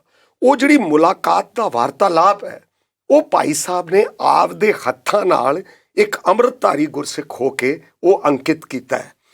ਮੈਂ ਇਹ ਗੱਲ ਤਾਂ ਦੱਸ ਰਿਹਾ ਕਿ ਰਿਪਦਮਨ ਸਿੰਘ, ਭਾਈ ਰਣਧੀਰ ਸਿੰਘ ਨਾਰੰਗਾਲ, ਬਾਬਾ ਭਕਣਾ, ਗੁਰਮੁਖ ਸਿੰਘ ਲਲਤੋਂ, ਮੇਸਰੀ, ਗਦਰੀ ਬਾਬੇ, ਕਾਲੀ ਲਹਿਰ, ਸੋਹਣ ਸਿੰਘ ਜੋਸ਼, ਇਹ ਜਿਹੜੇ ਵਿਅਕਤੀ ਨੇ, ਇਹਨਾਂ ਨੂੰ ਜਦੋਂ ਬੰਦਾ ਪੜ੍ਹਦਾ ਹੈ, ਮੈਂ ਤਾਂ ਇਹ ਸਮਝਦਾ ਕਿ ਭਾਰਤ ਰਤਨ 420 ਇੰਡੀਅਨ ਪ੍ਰਿੰਸਿਸ ਚੋਂ only Indian prince Ripudaman Singh Nabha, ਜਿਹੜਾ ਬੰਦਾ 14 ਵਰੇ ਅੰਗਰੇਜ਼ ਦੀ ਕੋਡਾਇਕ ਨਾਲ ਉਹਨਾਂ ਨੂੰ ਜਲਾਵਤਨ ਕੀਤਾ ਗਿਆ, ਉੱਥੇ ਰਹੇ, ਔਰ ਉਹਨਾਂ ਨੂੰ ਕੋਈ ਭਾਰਤ ਵਤਨ ਨਹੀਂ, ਉਹ ਰਤਨ ਨਹੀਂ, ਉਹਨਾਂ ਦੀ ਕੋਈ ਯਾਦਗਾਰ ਨਹੀਂ। ਹੁਣ ਇੱਥੋਂ ਗੱਲ ਨਿਕਲਦੀ ਹੈ, ਮੈਂ ਗੱਲ ਲੰਬੀ ਨਹੀਂ ਕਰਨਾ ਚਾਹੁੰਦਾ। 2002 ਤਾਈਂ ਸ਼ਹੀਦ ਆਜ਼ਮ ਭਗਤ ਸਿੰਘ ਦਾ ਬੁੱਤ ਨਹੀਂ ਸੀ ਪਾਰਲੀਮੈਂਟ 'ਚ, ਔਰ ਇਹ ਵੀ ਦੱਖਣ ਦੇ ਉਸ ਮਹਾਨ ਬੰਦੇ ਦੀ ਮਿਹਰਬਾਨੀ, ਬਾਲਾ ਯੋਗੀ ਦੀ। ਮੈਂ ਖੜੋ ਕੇ ਕਿਹਾ, ਮੈਂ ਕਿਹਾ ਸ਼ਹੀਦ ਆਜ਼ਮ ਭਗਤ ਸਿੰਘ ਦੀਆਂ ਆਂਧਰਾ ਪ੍ਰਦੇਸ਼ ਤੁਹਾਡੇ ਘਰਾਂ 'ਚ ਮੈਂ ਫੋਟੋਆਂ ਲੱਗੀਆਂ ਦੇਖੀਆਂ, ਮੈਂ ਕੇਰਲਾ 'ਚ ਲੱਗੀਆਂ ਦੇਖੀਆਂ, ਅੱਜ ਉਹਨਾਂ ਦਾ ਬੁੱਤ ਹੀ ਹੈ ਨਹੀਂ ਇੱਥੇ। ਉਹ ਕਹਿੰਦੇ ਤੋ ਜਗ੍ਹਾ ਢੂੰਢੋ ਬਰਾਰ, ਉਹ ਅਸੀਂ ਜਗ੍ਹਾ ਢੂੰਢੀ। ਮਹਾਤਮਾ ਗਾਂਧੀ ਜੀ ਦੇ ਰਾਸ਼ਟਰਪਿਤਾ ਜੀ ਦੇ ਬੁੱਤ ਦੇ ਨਾਲ ਸਾਡੀ ਕਮੇਟੀ ਨੇ ਰਿਕਮੈਂਡ ਕੀਤਾ ਵੀ ਇੱਥੇ ਲਾਓ ਬੁੱਤ, ਪਰ ਮੈਨੂੰ I am sorry to say ਕਿ ਉਹ ਡਿਮਾਂਡ ਕੀਤੀ ਗਈ, ਬੁੱਤ ਲੱਗਿਆ, ਸਾਰਾ ਪਰਿਵਾਰ ਆਇਆ, ਸੰਧੂ ਪਰਿਵਾਰ ਸਾਰੇ ਆਏ, ਉੱਥੇ ਅਸੀਂ ਖੜੋ ਕੇ ਬੁੱਤ ਦੀ ਪ੍ਰਤਿਮਾ ਜਦੋਂ ਉਹ ਲਾਈ ਗਈ ਤੇ ਆਦਮ ਕੱਦ ਸ਼ਹੀਦ ਆਜ਼ਮ ਭਗਤ ਸਿੰਘ ਦਾ ਪਾਰਲੀਮੈਂਟ 'ਚ ਬੁੱਤ ਲੱਗਿਆ। ਪਰ ਜਿੱਥੇ ਮਗਰ ਕੰਟੀਨ ਦੇ ਬਹਿਰੇ ਪਲੇਟਾਂ ਸਾਫ਼ ਕਰਦੇ ਹੈ, ਜਿੱਥੇ ਕੋਈ ਵਿਜ਼ਟਰ ਸ਼ਹੀਦ ਆਜ਼ਮ ਭਗਤ ਸਿੰਘ ਨੂੰ ਨਹੀਂ ਦੇਖ ਸਕੂਗਾ, not only one, even one visitor ਜਿਹੜਾ ਬਾਹਰੋਂ ਆਉਂਦਾ ਡਿਸਟਿੰਗੁਇਸ਼ਡ, ਉੱਥੇ ਲਾ ਦਿੱਤਾ ਗਿਆ। ਹੁਣ ਇਹ ਉੱਥੇ ਮਹਾਤਮਾ ਗਾਂਧੀ ਦੇ ਬੁੱਤ ਦੇ ਨਾਲ ਨੱਥੂਰਾਮ ਗੋਡਸੇ ਦਾ ਬੁੱਤ ਲਾਉਣ ਨੂੰ ਤਿਆਰ ਹੈ, ਹੈਡਗਵਾਰ ਦਾ ਬੁੱਤ ਲਾਉਣ ਨੂੰ ਤਿਆਰ ਹੈ, ਸਾਵਰਕਰ ਦਾ ਬੁੱਤ ਲਾਉਣ ਨੂੰ ਤਿਆਰ ਹੈ, ਗੋਵਾਲਕਰ ਜੀ ਦਾ ਬੁੱਤ ਲਾਉਣ ਨੂੰ ਤਿਆਰ ਹੈ। ਠੀਕ ਹੈ, ਉਹ ਆਈਡੀਓਲੋਜਿਸਟ ਨੇ, ਲੇਕਿਨ ਸਭ ਤੋਂ ਵੱਡਾ ਸ਼ਹੀਦ ਆਜ਼ਮ ਦੇਸ਼ ਭਗਤ, ਉਹਨਾਂ ਦੇ ਨਾਂ ਤੇ ਅਜੇ ਮੋਹਾਲੀ ਦੇ ਇੰਟਰਨੈਸ਼ਨਲ ਏਅਰਪੋਰਟ ਦਾ ਨਾਂ ਨਹੀਂ ਰੱਖਿਆ ਗਿਆ।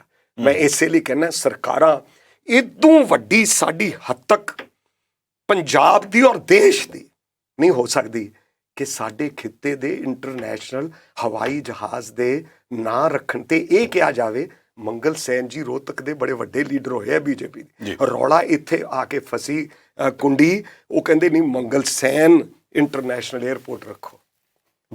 ਉਹ ਵੱਡੇ ਹੋ ਸਕਦੇ ਹੈ, ਉਹ ਚੰਗੇ ਹੋ ਸਕਦੇ ਹੈ, ਲੇਕਿਨ ਭਗਤ ਸਿੰਘ ਨਾਲ ਉਹਨਾਂ ਦਾ ਮੁਕਾਬਲਾ ਤੇ ਬ੍ਰੈਕਟ ਕਰਨਾ, ਕੀ ਭਾਰਤ ਸਰਕਾਰ ਦੇ ਦਿੱਲੀ 'ਚ ਬੈਠੇ ਬੰਦਿਆਂ ਨੂੰ ਕੋਈ ਸੂਝ-ਬੂਝ ਹੈ ਇਸ ਗੱਲ?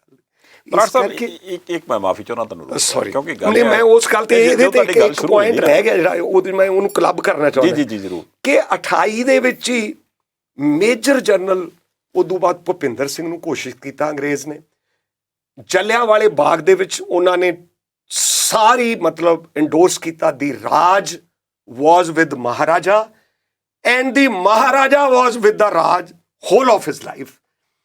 ਮੈਂ ਆਰਕਾਈਵਸ ਦੇ ਵਿੱਚੋਂ ਪੜ੍ਹਿਆ ਕਿ ਆਪਦੇ ਬੱਚਿਆਂ ਦੇ ਨਾਂ ਅਮਰਿੰਦਰ ਸਿੰਘ ਜੀ ਦੇ ਪੂਰਵਜਾਂ ਦੇ, ਭੁਪਿੰਦਰ ਸਿੰਘ ਹੋਰਾਂ ਦੇ, ਮਾਈਕਲ, ਜੌਨ, ਐਡਵਨ, ਰੈਲਫ, ਸਾਰੇ ਪਰਿਵਾਰ ਦੇ ਨਾਂ ਕ੍ਰਿਸਚਨ ਨਾਂ ਰੱਖੇ ਗਏ। ਜਿਹੜੇ ਬੰਦੇ ਇਹ ਕਹਿੰਦੇ ਸੀ ਕਿ ਤੇਰਾ ਘਰ ਮੇਰਾ ਆਸਾ ਹੈ, ਉਹ ਬੰਦਿਆਂ ਨੇ ਸਾਰਾ ਅੰਗਰੇਜ਼ ਦਾ ਸਾਥ ਦਿੱਤਾ, ਪਹਿਲਾਂ ਮੁਗਲਾਂ ਦਾ ਸਾਥ ਦਿੱਤਾ, ਪਹਿਲਾਂ ਅਬਦਾਲੀ ਦੇ ਨਾਂ ਤੇ ਸਿੱਕਾ ਚਲਾਇਆ, ਉਸ ਤੋਂ ਬਾਅਦ ਜੰਗੇ ਆਜ਼ਾਦੀ ਦਾ ਵਿਰੋਧ ਕੀਤਾ, ਉਸ ਤੋਂ ਬਾਅਦ ਗੁਰਦੁਆਰਾ ਐਕਟ ਦਾ ਵਿਰੋਧ ਕੀਤਾ, 1925 ਦੇ ਬਿੱਲ ਦਾ ਵਿਰੋਧ ਕੀਤਾ, ਰਿਪਦਮਨ ਸਿੰਘ ਨੂੰ ਕੈਦ ਕਰਾਉਣ 'ਚ ਕੁਡਾਇਕ ਨਾਲ ਸਭ ਤੋਂ ਵੱਡੀ ਅੰਗਰੇਜ਼ ਨੂੰ ਮੁਖਬਰੀ ਉਹ ਭੁਪਿੰਦਰ ਸਿੰਘ ਤੇ ਇਹਨਾਂ ਦੇ ਖਾਨਦਾਨ ਨੇ ਦਿੱਤੀ। ਇਸ ਕਰਕੇ ਇਹ ਜਿਹੜੀ ਸਾਡੀ ਪੋਲਿਟੀ ਦਾ ਨਿਚੋੜ ਨਿਕਲਿਆ ਨਾ ਕਿ ਸਮਹਾਓ ਜਿਹੜਾ ਫਿਊਡਲ ਕਲਿੱਕ ਸੀਗਾ, ਜਿਹੜਾ ਇੱਕ ਤਰ੍ਹਾਂ ਨਾਲ ਰਜਵਾੜਿਆਂ ਦਾ ਕਲਿੱਕ ਸੀ, ਜਾਂ ਕਹਿ ਲਓ ਅਮੀਰ ਲੋਕਾਂ ਦਾ ਕਲਿੱਕ ਸੀ, ਉਹਨਾਂ ਨੇ ਜੁਆਇੰਟ ਹੋ ਕੇ ਜਿਹੜੀ ਪੋਲਿਟਿਕਸ ਕੀਤੀ ਹੈ, ਉਹਦੇ ਕਰਕੇ ਅੱਜ ਅਸੀਂ ਇਸ ਦੁਖਾਂਤ ਦੇ ਵਿੱਚੋਂ ਨਿਕਲ ਰਹੇ ਹਾਂ। ਅਗਰ ਆਈਡੀਓਲੋਜੀਕਲ ਬੇਸ ਵਾਲੇ ਕੁਝ ਕੁ ਬੰਦੇ ਪਾਰਟੀਆਂ ਦੇ ਵਿੱਚ ਗਲਤ ਨੂੰ ਗਲਤ ਕਹਿਣ ਵਾਲੇ ਹੁੰਦੇ, ਯੈਸ ਸਰ ਨਾ ਕਹਿਣ ਵਾਲੇ ਹੁੰਦੇ, ਤਾਂ ਅੱਜ ਸਥਿਤੀ ਪੰਜਾਬ ਦੀ ਹੋਰ ਹੋਣੀ ਸੀ। ਤੁਸੀਂ ਗਲਤ ਨੂੰ ਗਲਤ ਕਿਹਾ ਨਾ, ਰੌਲਾ ਤੇ ਉਹੀ ਹੈ, ਤੁਸੀਂ ਗਲਤ ਨੂੰ ਗਲਤ ਕਿਹਾ ਤੇ ਫਿਰ ਆਪਾਂ ਨੂੰ ਪਾਰਟੀ ਤੋਂ ਲਾਂਭੇ ਕਰ ਦਿੱਤਾ। ਅੱਛਾ, ਮੈਂ ਨਾ ਜੀ ਇੱਕ ਚੀਜ਼, ਪਾਰਟੀ ਤੋਂ ਲਾਂਭੇ ਕੀਤਾ, ਮੈਨੂੰ ਵਿਪ ਤੋਂ ਉਤਾਰਿਆ ਗਿਆ, ਮੈਨੂੰ ਪਾਰਲੀਮੈਂਟਰੀ ਗਰੁੱਪ ਦੇ ਚੀਫ ਵਿਪ ਤੋਂ ਉਤਾਰਿਆ ਗਿਆ। ਕਿਉਂ? ਕਿਉਂਕਿ ਮੈਂ ਇਹ ਕਿਹਾ ਕਿ ਬਈ ਪੰਜਾਬ ਨੇ ਸਰਹੱਦਾਂ ਤੇ ਰਾਖੀ ਕੀਤੀ ਹੈ। ਜੋ ਹਾਲਤ ਅੱਜ ਤੁਸੀਂ ਸਾਡੀ ਕਰਤੀ ਹੈ 84 ਦੇ ਦੰਗਿਆਂ ਦਾ, ਆਪਰੇਸ਼ਨ ਬਲੂ ਸਟਾਰ ਦੇ ਦੁਖਾਂਤ ਤੋਂ ਬਾਅਦ, ਹੁਣ ਤੁਸੀਂ ਘੱਟੋ ਘੱਟ 2% ਜਿਹੜੀ ਮਿਲਟਰੀ 'ਚ ਸਾਡੀ ਤੁਸੀਂ ਭਰਤੀ ਕਰਤੀ ਹੈ, ਉਹਨੂੰ ਤੁਸੀਂ 2 ਦੀ ਬਜਾਏ ਮੈਂ ਜਾਰਜ ਫਰਨੈਂਡਸ ਜੀ ਨੂੰ ਕਿਹਾ, ਔਰ ਹਿਸਟੋਰਿਕ ਸਟੇਟਮੈਂਟ ਜਾਰਜ ਫਰਨੈਂਡਸ ਦੀ ਜਿਹੜੀ ਅੱਜ ਲਾਗੂ ਹੁੰਦੀ ਗਲਵਾਨ ਹਾਈਟਸ ਤੇ, ਉਹਨੇ ਕਿਹਾ Brar you are right, our enemy is not Pakistan, our enemy is number 1 is China, ਔਰ ਅੱਜ ਉਹ Pakistan is under the boots of China।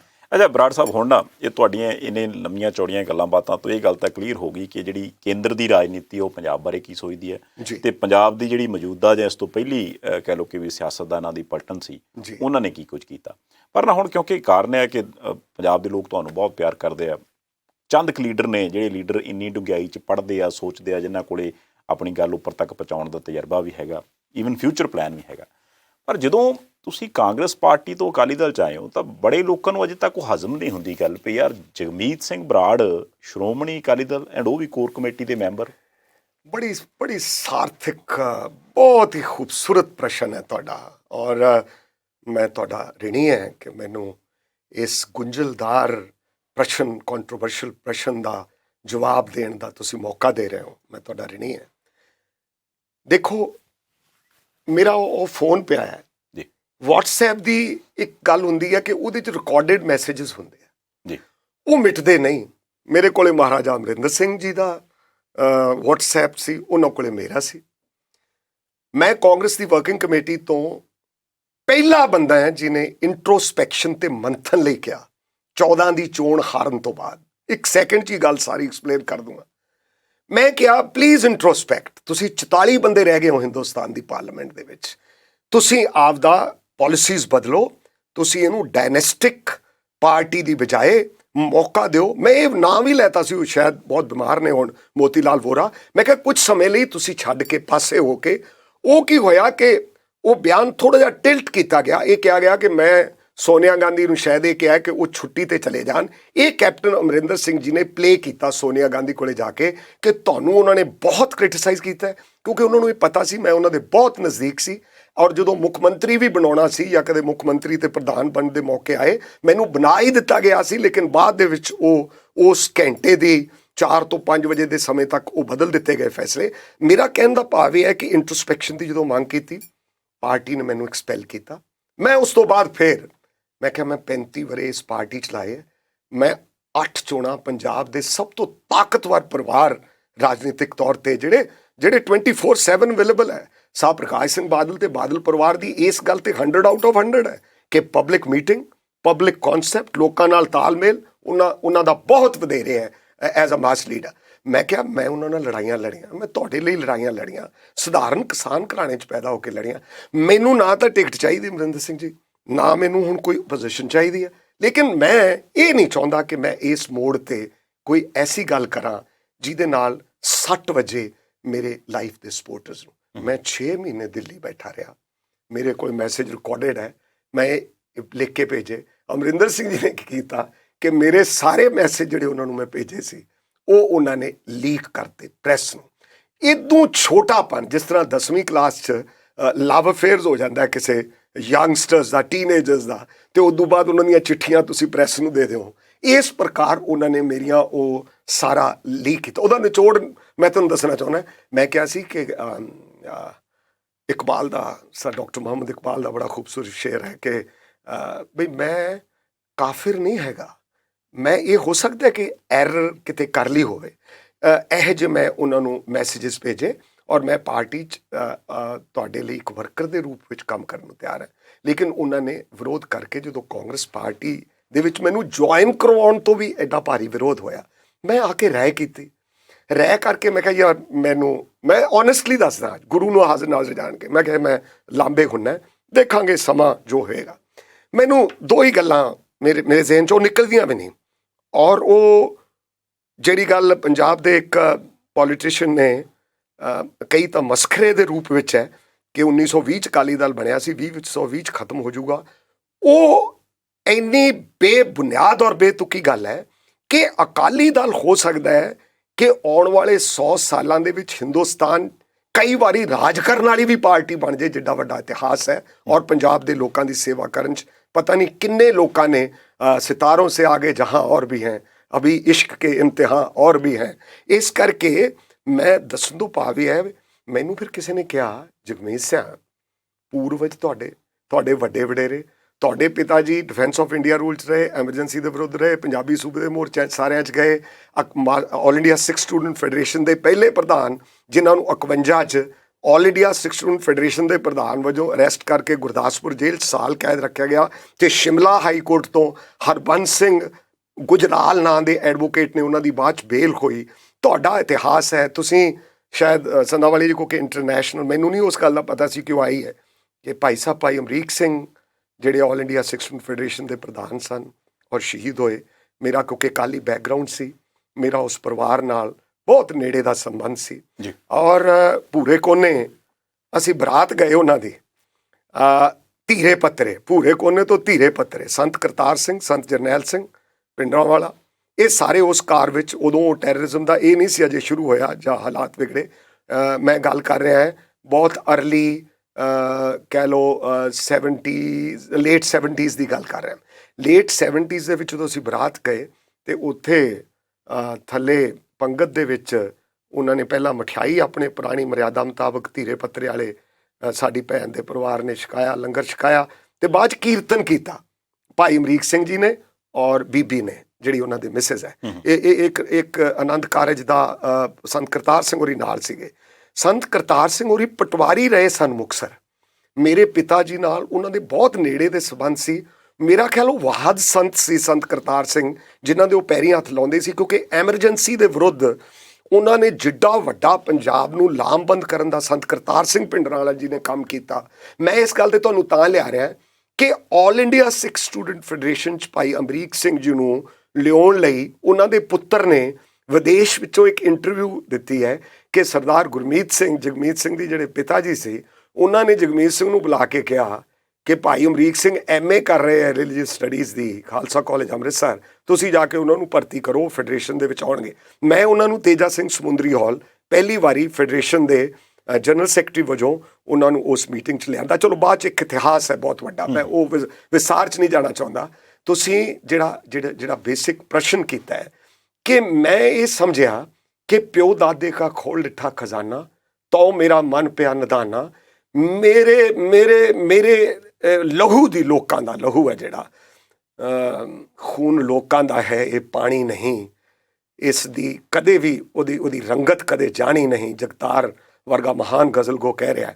ਮੈਂ ਇਸ ਕਰਕੇ ਅਕਾਲੀ ਦਲ ਦੇ ਵਿੱਚ ਸ਼ਾਮਲ ਹੋਇਆ ਕਿ ਪੋਲੀਟੀਕਲ ਪਾਰਟੀਜ਼ ਰੈਲੇਵੈਂਟ ਦੋ ਹੀ ਸੀ। ਆਮ ਆਦਮੀ ਪਾਰਟੀ ਦਾ ਤੁਹਾਨੂੰ ਉਸ ਵੇਲੇ ਦੇ ਹਾਲਾਤ ਪਤਾ ਹੈ ਕਿ ਅਗਰ ਹਿਸਟਰੀ ਤੇ ਕਾਮੇਡੀ ਰਲ ਜਾਂਦੀ, ਸ਼ਾਇਦ ਇਹ ਪਹਿਲਾ ਕਮੈਂਟ ਹੈ ਆਮ ਆਦਮੀ ਪਾਰਟੀ ਦੀ ਹੋਣ ਤੇ ਅੱਜ ਤੱਕ ਸੰਧਾਵਾਲੇ ਜੀ ਦੇ ਸਾਹਮਣੇ, ਇਹ ਪਹਿਲਾ ਕਮੈਂਟ ਹੋਏਗਾ ਕਿਸੇ ਪੋਲੀਟੀਕਲ ਬੰਦੇ ਦਾ ਕਿ ਅਗਰ ਆਮ ਆਦਮੀ ਪਾਰਟੀ ਦੀ ਕਾਮੇਡੀ ਨਾਲ, ਜਿਹੜਾ ਕਿ ਉਹਨੂੰ ਗੱਲ ਬੜੀ ਸੁਝਦੀ ਹੈ, ਗੱਲ ਬੜੀ ਫੁਰਦੀ ਹੈ, ਭਗਵੰਤ ਸਿੰਘ ਮਾਨ ਨੂੰ ਪਾਰਲੀਮੈਂਟ 'ਚ ਵੀ ਉਹਨੇ ਰੋਲ ਅਦਾ ਕੀਤਾ ਹੈ, ਬੋਲਿਆ ਵੀ ਹੈ, ਅਗਰ ਉਸ ਕਾਮੇਡੀ ਨਾਲ ਹਿਸਟਰੀ ਰਲ ਜਾਂਦੀ, ਕਿਤੇ ਇਤਿਹਾਸ ਰਲ ਜਾਂਦਾ, ਇਤਿਹਾਸਕ ਕਹਿ ਲਓ ਜਾਣਕਾਰੀ ਵਾਲੇ ਕੋਈ 3-4 ਮਿੱਟੀ ਨਾਲੋਂ ਨਿਮਰ ਬੰਦੇ ਜੇ ਰਲ ਜਾਂਦੇ, ਇਹ ਬਿਲਕੁਲ ਸਹੀ ਗੱਲ ਹੈ ਕਿ ਜਿੱਡਾ ਵੱਡਾ ਸੰਸਾਰ ਦੇ ਵਿੱਚ ਉਸ ਵੇਲੇ ਹੁੰਗਾਰਾ ਸੀ, ਇੱਕ ਪੋਲਿਟੀ ਟੋਟਲ ਪੰਜਾਬ ਦੀ ਉਸ ਵੇਲੇ ਚੇਂਜ ਹੋ ਜਾਣੀ ਸੀ। ਲੇਕਿਨ ਕੁਝ ਵਿਅਕਤੀ ਜਿਹੜੇ ਨੇ, ਵਿਅਕਤੀਆਂ ਦੇ ਕਾਰਨ ਕਈ ਵਾਰੀ ਮੂਵਮੈਂਟਸ ਜਿਹੜੀਆਂ ਟੁੱਟ ਜਾਂਦੀਆਂ। ਇੱਥੇ ਹੀ ਇਹ ਬਸ ਕਰਕੇ ਮੈਂ ਅੰਤ 'ਚ ਇਹ ਕਹਿਣਾ ਚਾਹੁੰਦਾ ਕਿ ਅਕਾਲੀ ਦਲ ਦਾ ਗੌਰਵਮਈ ਇਤਿਹਾਸ ਹੈ। ਮੈਨੂੰ ਇਹ ਫਖਰ ਤੇ ਮਾਣ ਹੈ ਕਿ ਮੈਂ ਉਸ ਪਾਰਟੀ ਦਾ ਮੈਂਬਰ ਹਾਂ, ਔਰ ਮੈਨੂੰ ਰੈਕਗਨੀਸ਼ਨ, ਮੈਨੂੰ ਇਹ ਵੀ ਖੁਸ਼ੀ ਹੈ ਕਿ ਸੁਖਬੀਰ ਸਿੰਘ ਬਾਦਲ ਹੋਰਾਂ ਬਾਰੇ ਇੱਕ ਗੱਲ ਕਹੀ ਜਾਂਦੀ ਹੈ, ਪੋਲੀਟੀਕਲ ਘਾਟਾਂ ਉਣਤਾਈਆਂ ਸਾਡੇ ਸਾਰਿਆਂ 'ਚ ਹੋ ਸਕਦੀਆਂ, ਲੇਕਿਨ ਉਹ ਜ਼ੁਬਾਨ ਦਾ ਪੱਕਾ ਬੰਦਾ, ਉਹਨੇ ਜੋ ਜ਼ੁਬਾਨ ਕੀਤੀ ਮੇਰੇ ਨਾਲ, ਮੈਂ ਆਪ ਦੇ ਸੰਦਰਭ 'ਚ ਗੱਲ ਕਰਦਾ, ਉਹਨਾਂ ਨੇ ਮੈਨੂੰ ਐਡਾ ਲੰਮਾ ਸਮਾਂ ਉਹਨਾਂ ਨਾਲ ਜਦੋਜਹਿਦ, ਲੜਾਈਆਂ, ਇੱਕ ਤਰ੍ਹਾਂ ਨਾਲ ਬਹੁਤ ਜ਼ਿਆਦਾ ਭਿਅੰਕਰ ਪੋਲੀਟੀਕਲ ਜਦੋਜਹਿਦ, ਸ਼ਬਦਾਂ ਦਾ ਇਸਤੇਮਾਲ ਉਦੋਂ ਵੀ ਕਦੇ ਮਾੜਾ ਨਹੀਂ ਕੀਤਾ, ਕਿ ਵਰਕਿੰਗ ਕਮੇਟੀ ਦੇ ਮੈਂਬਰ ਹੋ ਕੇ ਬੀਬੀ ਜੀ ਦੇ, ਸੁਰਿੰਦਰ ਕੌਰ ਬਾਦਲ ਜੀ ਦੇ ਭੋਗ ਤੇ ਪੰਜਾਬ ਦੇ ਲੋਕਾਂ ਨੂੰ ਹੈਰਾਨੀ ਹੋਈ ਮੈਂ ਕਿਉਂ ਗਿਆ। ਮੇਰੇ ਪਿਤਾ ਜੀ ਮੈਨੂੰ ਕਹਿ ਕੇ ਗਏ ਸਨ, ਇਹ ਰਾਜਨੀਤਿਕ ਲੜਾਈਆਂ ਜੀਵਨ ਤੱਕ ਹਨ, ਉਸ ਤੋਂ ਬਾਅਦ ਇਹ ਨਹੀਂ ਹਨ। ਮੈਂ ਉੱਥੇ ਜਾ ਕੇ ਜੋ ਸ਼ਬਦ ਕਾਂਗਰਸ ਦੀ ਵਰਕਿੰਗ ਕਮੇਟੀ ਦੇ ਮੈਂਬਰ ਵਜੋਂ ਕਹੇ, ਉਹਦਾ ਮਤਲਬ ਇਹ ਸੀ ਕਿ ਪੋਲਿਟਿਕਸ ਸਾਡੀ ਇਹ ਨਹੀਂ ਹੈ ਕਿ ਸਾਡੀ ਕੋਈ ਨਿੱਜੀ ਦੁਸ਼ਮਣੀ ਹੈ। ਇਸ ਕਰਕੇ ਕਿਤੇ ਨਾ ਕਿਤੇ ਇਸ ਪਰਿਵਾਰ ਦੇ ਮਨ ਵਿੱਚ ਵੀ ਇਹ ਹਾਲਾਤ ਦਾ ਜੋ ਸਮਾਂ ਸੀ ਉਹ ਸੀ। ਲੇਕਿਨ ਹਰਸਿਮਰਤ ਕੌਰ ਬਾਦਲ ਦਾ ਜੋ ਬਠਿੰਡਾ ਦੀ ਲੋਕ ਸਭਾ ਦੇ ਵਿੱਚ 1.5 ਮਹੀਨਾ ਮੈਂ ਉੱਥੇ ਰਿਹਾ, 9 ਦੇ 9 ਹਲਕਿਆਂ 'ਚ ਮੈਨੂੰ ਪ੍ਰਚਾਰ ਕਰਨ ਲਈ ਪਾਰਟੀ ਨੇ ਭੇਜਿਆ ਔਰ ਉਹਨਾਂ ਦੀ ਜਿੱਤ ਹੋਈ। ਮੈਂ ਇਹ ਜ਼ਰੂਰ ਮਹਿਸੂਸ ਕਰਦਾ ਅੱਜ ਵੀ ਕਿ ਉਹ ਬਹੁਤ ਵੱਡੇ ਫਿਊਚਰ ਲੀਡਰ ਹੈ ਸ਼੍ਰੋਮਣੀ ਅਕਾਲੀ ਦਲ ਦੇ, ਔਰ ਪਾਰਟੀ ਨੂੰ ਹੌਲੀ ਹੌਲੀ ਸਹੀ ਦਿਸ਼ਾ ਤੇ ਸੇਧ ਵੱਲ ਜੋ ਸਾਡੇ ਵੱਡੇ ਵਡੇਰੇ ਕਹਿ ਕੇ ਗਏ ਹੈ, ਮੈਂ ਉਪਰਾਲਾ ਕਰਾਂਗਾ ਕਿ ਮੈਂ ਆਪ ਤਿਆ ਕੇ ਗੁਰੂ ਮਹਾਰਾਜ ਦਾ ਵਾਕ ਹੈ, ਆਪ ਗਵਾਈਏ ਤਾਂ 100 ਪਾਈਏ ਔਰ ਕੈਸੀ ਚਤਰਾਈ। ਹੁਣ ਸਾਰੇ ਬੰਦੇ ਹੀ MLA ਬਣਨ ਲਈ ਲੱਗ ਜਾਣ, ਸਾਰੇ ਬੰਦੇ MP ਬਣਨ ਲਈ ਲੱਗ ਜਾਣ, ਸਾਰੇ ਬੰਦੇ ਚੀਫ ਮਿਨਿਸਟਰੀ ਦੀ ਇੱਕ ਅਭਿਲਾਸ਼ਾ ਰੱਖ ਲੈਣ, ਫਿਰ ਕੁਛ ਨਹੀਂ ਬਣਨਾ। ਹੁਣ ਜਦੋਂ 100 ਵਰਿਆਂ ਦਾ ਸ਼੍ਰੋਮਣੀ ਕਮੇਟੀ ਦਾ ਤੇ 100 ਵਰਿਆਂ ਦਾ ਅਕਾਲੀ ਦਲ ਦਾ ਇਕੱਠਾ 15 ਨਵੰਬਰ ਨੂੰ ਸ਼੍ਰੀ ਅਖੰਡ ਪਾਠ ਸਾਹਿਬ ਉਸ ਪਾਵਨ ਹਰਮੰਦਰ ਸਾਹਿਬ ਦੀ ਧਰਤੀ ਤੇ ਡਿੱਠੇ ਸਭੇ ਥਾਵ ਨਹੀਂ ਤੁਧ ਜਿਹਾ, ਜਿਹੜੇ ਉਹਦੇ ਮਤੇ ਹੋਣੇ ਹੈ, ਜੇ ਅਸੀਂ ਉਹ ਮਤੇ ਸੰਘੀ ਢਾਂਚੇ ਦੇ ਅਨੁਕੂਲ, ਪੋਲੀਟੀਕਲ ਧਾਰਮਿਕ ਜਾਤੀਵਾਦ ਦੇ ਵਿਰੁੱਧ, ਇੱਥੇ ਮੈਂ ਇੱਕ ਗੱਲ ਐਡ ਕਰਦੇ ਹਾਂ, ਹਿਸਟਰੀ ਦੇ ਪੁਆਇੰਟ ਆਫ ਵਿਊ ਤੋਂ ਤੁਹਾਡੀ ਇੰਟਰਵਿਊ ਲੰਬੀ ਹੋ ਜਾਏਗੀ, ਨਹੀਂ ਕੋਈ ਗੱਲ ਨਹੀਂ, ਲੇਕਿਨ ਐਡਾ ਟਪਲਾ ਖਾਦਾ ਸੀ, ਇੱਕ ਬੜਾ ਵੱਡਾ ਟਪਲਾ ਲੀਡਰ ਖਾ ਜਾਂਦੇ ਹੈ ਕਿ ਡਾਕਟਰ ਬਾਬਾ ਸਾਹਿਬ ਅੰਬੇਡਕਰ 36 ਦੇ ਦਹਾਕੇ 'ਚ ਅੰਮ੍ਰਿਤਸਰ ਸਾਹਿਬ ਮੱਥਾ ਟੇਕਣ ਆਉਂਦੇ ਹੈ, ਅਰਦਾਸ ਕਰਦੇ ਹੈ, ਉਪਦੇਸ਼ 4 ਵਰਨੋਂ ਕੋ ਸਾਂਝਾ। ਇਹ ਤਾਂ ਸਾਡਾ ਸਾਰਾ ਕੁਝ ਮਨਜ਼ੂਰ ਹੈ, ਸਾਨੂੰ ਤਾਂ ਟੈਂਪਲਸ ਦੇ ਵਿੱਚ ਵੜਨ ਦੀ ਇਜਾਜ਼ਤ ਨਹੀਂ, ਹਿੰਦੂ ਟੈਂਪਲਸ ਦੇ ਵਿੱਚ ਜਾਣ ਦੀ ਆਗਿਆ ਨਹੀਂ, ਤੇ ਇੱਥੇ ਤਾਂ ਲੰਗਰ ਵੀ ਛਕਿਆ ਤੇ ਮੈਨੂੰ ਮਾਨਤਾ ਦਿੱਤੀ, ਸਰੋਪਾ ਬਖਸ਼ਿਆ ਗਿਆ। ਕਿਉਂ ਨਾ ਮੈਂ ਉਸ ਵੇਲੇ ਉਹਨਾਂ ਨੇ ਕਿਹਾ ਕਿ 6 ਕਰੋੜ, ਇਹ ਸਰਦਾਰ ਕਪੂਰ ਸਿੰਘ ਨੇ ਆਪਣੀ ਕਿਤਾਬ ਸਾਚੀ ਸਾਕੀ 'ਚ ਲਿਖਿਆ ਕਿ 6 ਕਰੋੜ ਜਿਹੜੇ ਉਸ ਵੇਲੇ ਐਸੀ ਕਹਾਏ ਜਾਣ ਵਾਲੇ ਜਾਂ ਉਹਨਾਂ ਨੂੰ ਅਛੂਤ ਕਹਿੰਦੇ ਸੀ, ਜਿਹੜੇ ਵੱਡੀਆਂ ਜਾਤਾਂ ਦੇ ਲੋਕ ਹੈ, ਅਸੁਰ ਕਹਿੰਦੇ ਸੀ, ਪੰਜਾਬ ਵੀ ਉਹਦੇ 'ਚ ਆਉਂਦਾ, ਆਪਾਂ ਵੀ ਉਹੀ ਹੈ, ਆਪਾਂ ਨੂੰ ਇਹ ਕਿਹਾ ਜਾਂਦਾ ਸੀ। ਉਹ 6 ਕਰੋੜ ਦਾ 6 ਕਰੋੜ ਸਿੱਖ ਬਣਾਉਣ ਨੂੰ ਤਿਆਰ ਹੋ ਗਏ। ਉਹਨਾਂ ਨੇ ਬੰਬੇ ਜਾ ਕੇ ਆਪਦਾ ਇਹ ਮਤਾ ਕਰ ਲਿਆ, ਲੇਕਿਨ lack of communication and lack of history, ਉਹਦੇ ਕਰਕੇ ਅਗਰ ਉਹ 6 ਕਰੋੜ ਬੰਦਾ ਉਦੋਂ ਸਿੱਖ ਬਣਿਆ ਹੁੰਦਾ ਤੇ ਅੱਜ ਘੱਟੋ ਘੱਟ 40 ਕਰੋੜ ਬੰਦਾ ਹੋਰ ਸਿੱਖ ਹੋਣਾ ਸੀ। ਔਰ ਕਿੱਡੀ ਵੱਡੀ ਤਾਕਤ ਗੁਰੂ ਨਾਨਕ ਮਹਾਰਾਜ ਦੇ ਆਸ਼ੇ ਦੀ, ਸਭੇ ਸਾਂਝੀ ਵਾਲ ਸਦਾਇਨ ਕੋਈ ਨਾ ਦਿਸੇ ਬਾਹਰਾ ਜੀਓ। ਲੇਕਿਨ ਜਿਹੜੀ ਮੈਂ ਟਿੱਪਣੀ ਮੇਰੇ ਹਿਰਦੇ 'ਚ ਹੁੰਦੀ, ਮੈਂ ਕਰਨੋਂ ਕਦੇ ਝਿਜਕਿਆ ਨਹੀਂ, ਉਹਦੀ ਕ੍ਰਿਟਿਸਿਜ਼ਮ ਹੋਵੇ। ਜੇ ਪਾਕਿਸਤਾਨ ਦੇ ਪੰਜਾਬੀ ਮੁਸਲਮਾਨਾਂ ਨੇ, ਪੰਜਾਬੀ ਹਿੰਦੂਆਂ ਨੇ ਤੇ ਪੰਜਾਬੀ ਸਿੱਖਾਂ ਨੇ ਅਗਰ ਬਾਬਾ ਫਰੀਦ ਤੇ ਗੁਰੂ ਨਾਨਕ ਮਹਾਰਾਜ ਦੇ ਇੱਕ ਸ਼ਬਦ ਤੇ ਵੀ ਅਮਲ ਕੀਤਾ ਹੁੰਦਾ, ਜਿਵੇਂ ਸਾਵਲ ਧਾਮੀ ਤੇ ਤੁਹਾਡੇ ਵਰਗੇ ਸਿਆਣੇ ਬੰਦੇ ਇੰਟਰਵਿਊਜ਼ ਦੇ ਵਿੱਚ ਛਾਪਦੇ ਆ, ਸਵਰਾਜ ਵੀਰ ਲਿਖ ਰਿਹਾ ਹੈ, ਅਨੇਕਾਂ ਹੋਰ ਬੰਦੇ ਲਿਖ ਰਹੇ ਆ, ਮੇਰਾ ਕਹਿੰਦਾ ਮਤਲਬ ਪੜ੍ਹਨ ਦਾ ਮੌਕਾ ਮਿਲਦਾ ਹੈ, ਇੱਕ ਅਵੇਕਨਿੰਗ ਆਉਂਦੀ ਹੈ ਸਾਡੇ ਇਤਿਹਾਸ ਬਾਰੇ। ਮੈਂ ਕਹਿਣ ਦਾ ਭਾਵ ਹੈ, ਨਾ ਪਾਕਿਸਤਾਨ ਬਣਨਾ ਸੀ, ਨਾ ਹਿੰਦੁਸਤਾਨ ਹਿੰਦ ਪਾਕ ਦੀ ਵੰਡ ਹੋਣੀ ਸੀ। ਸਾਡੇ ਦੁਖਾਂਤ ਜਿਹੜੇ ਹੈ ਉਹ ਇਸੇ ਕਰਕੇ ਹੀ ਹੈ ਕਿ ਅਸੀਂ ਗੁਰੂ ਆਸ਼ੇ ਤੋਂ ਟੁੱਟੇ ਹੈ। ਅਸੀਂ ਗੁਰੂ ਆਸ਼ੇ ਦਾ ਜਿਹੜਾ ਫਲਸਫੇ ਦਾ ਨਿਚੋੜ ਹੈ ਉਹ ਹਿੰਦੁਸਤਾਨ ਦੇ ਵਿੱਚ ਸਹੀ ਸੰਦਰਭ 'ਚ ਪੇਸ਼ ਨਹੀਂ ਕਰ ਸਕੇ। ਉਹਦੇ ਲਈ ਜਿੰਨੇ ਸਾਰੇ ਜ਼ਿੰਮੇਵਾਰ ਹੈ, ਉਹਨਾਂ ਮੈਂ ਵੀ ਆਪਣੇ ਆਪ ਨੂੰ ਜ਼ਿੰਮੇਵਾਰ ਸਮਝਦਾ ਹੈ। ਲੇਕਿਨ ਇੱਕ ਖੜੌਤ ਤੋੜਨ ਦਾ, ਮੇਰੇ ਬਹੁਤ ਪਰਮ ਮਿੱਤਰ ਕਮਿਊਨਿਸਟ ਪਾਰਟੀ ਦੇ ਆਗੂ, ਕਿਉਂਕਿ ਮੇਰਾ ਸੰਬੰਧ, ਕਿਉਂਕਿ ਬਾਬਾ ਬਚਨ ਸਿੰਘ ਘੋਲੀਆ, ਜਿਹੜਾ ਬਾਬਾ ਗੁਰਦਿੱਤ ਸਿੰਘ ਕੌਮਾ ਗਾਟਾ ਮਾਰੂ ਨਗਰ ਦੇ ਨਾਲ, ਜਿਹੜਾ ਕੌਮਾ ਗਾਟਾ ਮਾਰੂ ਸਾਕਾ ਹੋਇਆ ਕਲਕੱਤਾ ਬਜਬਜ ਘਾਟ ਤੇ, ਉਹਦੇ 'ਚੋਂ ਸ਼ਾਮਿਲ ਸੀ ਤੇ ਉਹ 57 ਦੀ ਪਹਿਲੀ ਇਲੈਕਸ਼ਨ ਲੜੇ ਸੀ। ਉਹਨਾਂ ਦੇ ਪੂਰਵਜ ਰੋਡਿਆਂ ਵਾਲਿਆਂ ਦੇ ਬੱਚੇ, ਢੁੱਡੀਕੇ ਵਾਲਿਆਂ ਦੇ, ਚੂੜ ਚੱਕ ਵਾਲਿਆਂ ਦੇ, ਉਹਨਾਂ ਦੇ ਪੜਪੋਤਰੇ ਪੋਤਰੇ ਸਾਰੇ, ਜਿਨ੍ਹਾਂ ਨੂੰ ਕੋਈ ਨਹੀਂ ਅੱਜ ਪੁੱਛਦਾ ਉਹ ਕਿੱਥੇ ਨੇ। ਉਹਨਾਂ ਨੇ ਕਿਹਾ ਸੀਗਾ ਕਿ ਜਗਮੀਤ ਸਿੰਘ, ਇੱਕ ਗੱਲ ਤੂੰ ਕੀਤੀ, ਅਸੀਂ ਤੇਰੇ ਵੋਟਰ ਹੈ, ਤੂੰ ਜਿਹੜੀ ਖੜੌਤ ਆਈ ਵੀ ਸੀ ਉਹ 92 'ਚ, ਕਿਉਂਕਿ 92 84 ਤੋਂ ਬਾਅਦ 92 'ਚ ਹੀ ਚੋਣ ਪਹੁੰਚੀ, 99 'ਚ ਤਾਂ ਬਾਈਕਾਟ ਹੋ ਗਿਆ ਸਿਮਰਜੀਤ ਸਿੰਘ ਮਾਨ ਨੂੰ, ਉਹ ਖੜੌਤ ਨੂੰ ਤੋੜਿਆ। ਤੋ ਇਸ ਕਰਕੇ ਉਪਰਾਲਾ ਕਰਾਂਗੇ ਕਿ ਬਾਣੀਆਂ ਕਹਾਣੀਆਂ ਪੁੱਤ ਸੁਪੁੱਤ ਕਰੇਣ, ਇਸ ਪਾਰਟੀ 'ਚ ਰਹਿੰਦਿਆਂ ਹੋਇਆਂ ਕੋਈ ਵਿਲੱਖਣਤਾ ਦਾ ਇੱਕ ਮੰਜ਼ਰ ਜਿਹੜਾ ਆਉਣ ਵਾਲੇ ਸਮੇਂ 'ਚ ਪੈਦਾ ਹੋਏ, ਔਰ ਦੁਨੀਆ ਇਹ ਮਹਿਸੂਸ ਕਰੇ ਕਿ ਜਿਹੜਾ ਬਾਬਾ ਸੋਹਣ ਸੋ ਭਕਣਾ ਕਹਿ ਗਿਆ ਤੇ ਮਾਸਟਰ ਤਾਰਾ ਸੋ ਕਹਿ ਗਿਆ ਤੇ ਬਾਬਾ ਖੜਕ ਸੋ ਕਹਿ ਗਿਆ ਤੇ ਰਿਪਦਮਨ ਸੋ ਕਹਿ ਗਿਆ ਤੇ ਭਾਈ ਕਾਨ ਸੋ ਨਾਭਾ ਕਹਿ ਗਿਆ ਤੇ ਰਣਧੀਰ ਸੋ ਨਾਰੰਗਵਾਲ ਕਹਿ ਗਿਆ, ਉਹ ਗੱਲ ਜਿਹੜੀ ਹੈ ਉਹਦੇ ਤੇ ਆ ਗਿਆ ਅਕਾਲੀ ਦਲ 2000 20 ਦੇ ਵਿੱਚ ਆਪਦੀ 100 ਵਰਿਆਂ ਦੀ ਸ਼ਤਾਬਦੀ ਮਨਾਉਂਦੇ ਆ।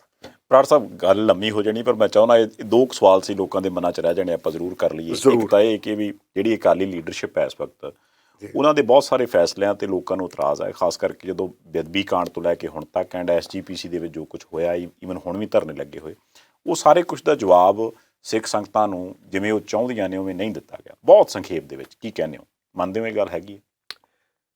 ਦੇਖੋ, ਸਾਡੇ ਉੱਤੇ ਹਮਲਾ ਸਰਵ ਵਿਆਪਕ ਹੈ। ਪ੍ਰੋਫੈਸਰ ਕੁਲਵੰਤ ਸਿੰਘ ਗਰੇਵਾਲ ਦੀ ਨਜ਼ਮ ਦੀਆਂ ਇਹ 4 ਸਤਰਾਂ ਬੜੀਆਂ ਟੁਕਵੀਆਂ ਹੈ। ਹੇ ਸੂਰਜ, ਤੇਰੇ ਦਰ ਉੱਤੇ ਅੱਜ ਘੋਰ ਹਨੇਰੇ ਛਾ ਗਏ। ਔਰ ਜਿੱਥੇ ਉਹਨਾਂ ਨੇ ਅੱਗੇ ਜਾ ਕੇ ਕਿਹਾ ਕਿ ਅੱਜ ਇਹਨਾਂ ਨਾਸੂਰਾਂ ਵਿੱਚੋਂ, ਜ਼ਖਮਾਂ ਵਿੱਚੋਂ ਫੁੱਟਿਆ ਦਰਦ ਪੁਰਾਣਾ, ਅਸਾਂ ਸਮੇਂ ਦੀਆਂ ਗਰਦਾਂ ਵਿੱਚ ਹੁਣ ਖਾਕ ਖਾਕ ਹੋ ਜਾਣਾ। ਇਹ ਸਵਾਲ ਤੁਹਾਡਾ ਤਾਂ ਤਰਕ ਸੰਗਤ ਹੈ, ਇਸ ਮੌਕੇ 'ਤੇ ਬੜਾ ਰੈਲੇਵੈਂਟ ਹੈ ਕਿ 2 ਦਿਨ ਪਹਿਲਾਂ ਮਹਾਰਾਜ ਦੇ ਸਰੂਪਾਂ ਦੀ ਫੇਰ ਬੇਅਦਬੀ ਹੋਈ ਹੈ। ਕਿਸ ਪ੍ਰਕਾਰ ਸਰੂਪ ਜਿਹੜੇ ਨੇ ਉਹਦਾ ਵੀ ਸਾਡੇ 'ਤੇ ਬਹੁਤ ਵੱਡਾ ਅਕਸਰ ਕਾਊਂਟੇਬਿਲਿਟੀ ਤਾਂ ਹੈ ਨਾ। SGPC ਨੂੰ ਕਾਊਂਟੇਬਿਲਿਟੀ ਤਾਂ ਲੈਣੀ ਪਏਗੀ ਨਾ ਕਿ 400 ਸਰੂਪ ਗੁਰੂ ਮਹਾਰਾਜ ਦੇ ਕਿੰਨਾ ਹਾਲਾਤਾਂ ਕਰਕੇ ਕੀ ਕੁਛ ਹੋਇਆ। ਪਰ ਅਗਰ ਆਹ ਇੱਕ ਵੱਖਰੀ ਗੱਲ ਹੈ, ਲਾਈਨ ਤੋਂ ਹਟ ਕੇ ਗੱਲ ਹੈ, ਮੈਨੂੰ ਉਹ ਚੰਗੀ ਲੱਗੀ ਹੈ ਤਾਂ ਮੈਂ ਕਹਿੰਦਾ ਕਿਰਨਜੋਤ SGPC ਦੀ ਮੈਂਬਰ, ਮਾਸਟਰ ਤਾਰਾ ਸਿੰਘ ਦੀ, ਮੈਂ ਸਮਝਦਾ ਕਿ ਲੜਕੀ ਦੇ ਗਾਂ ਬੇਟੀ ਦੋਤਰੀ, ਉਹ ਅਗਰ ਕੋਈ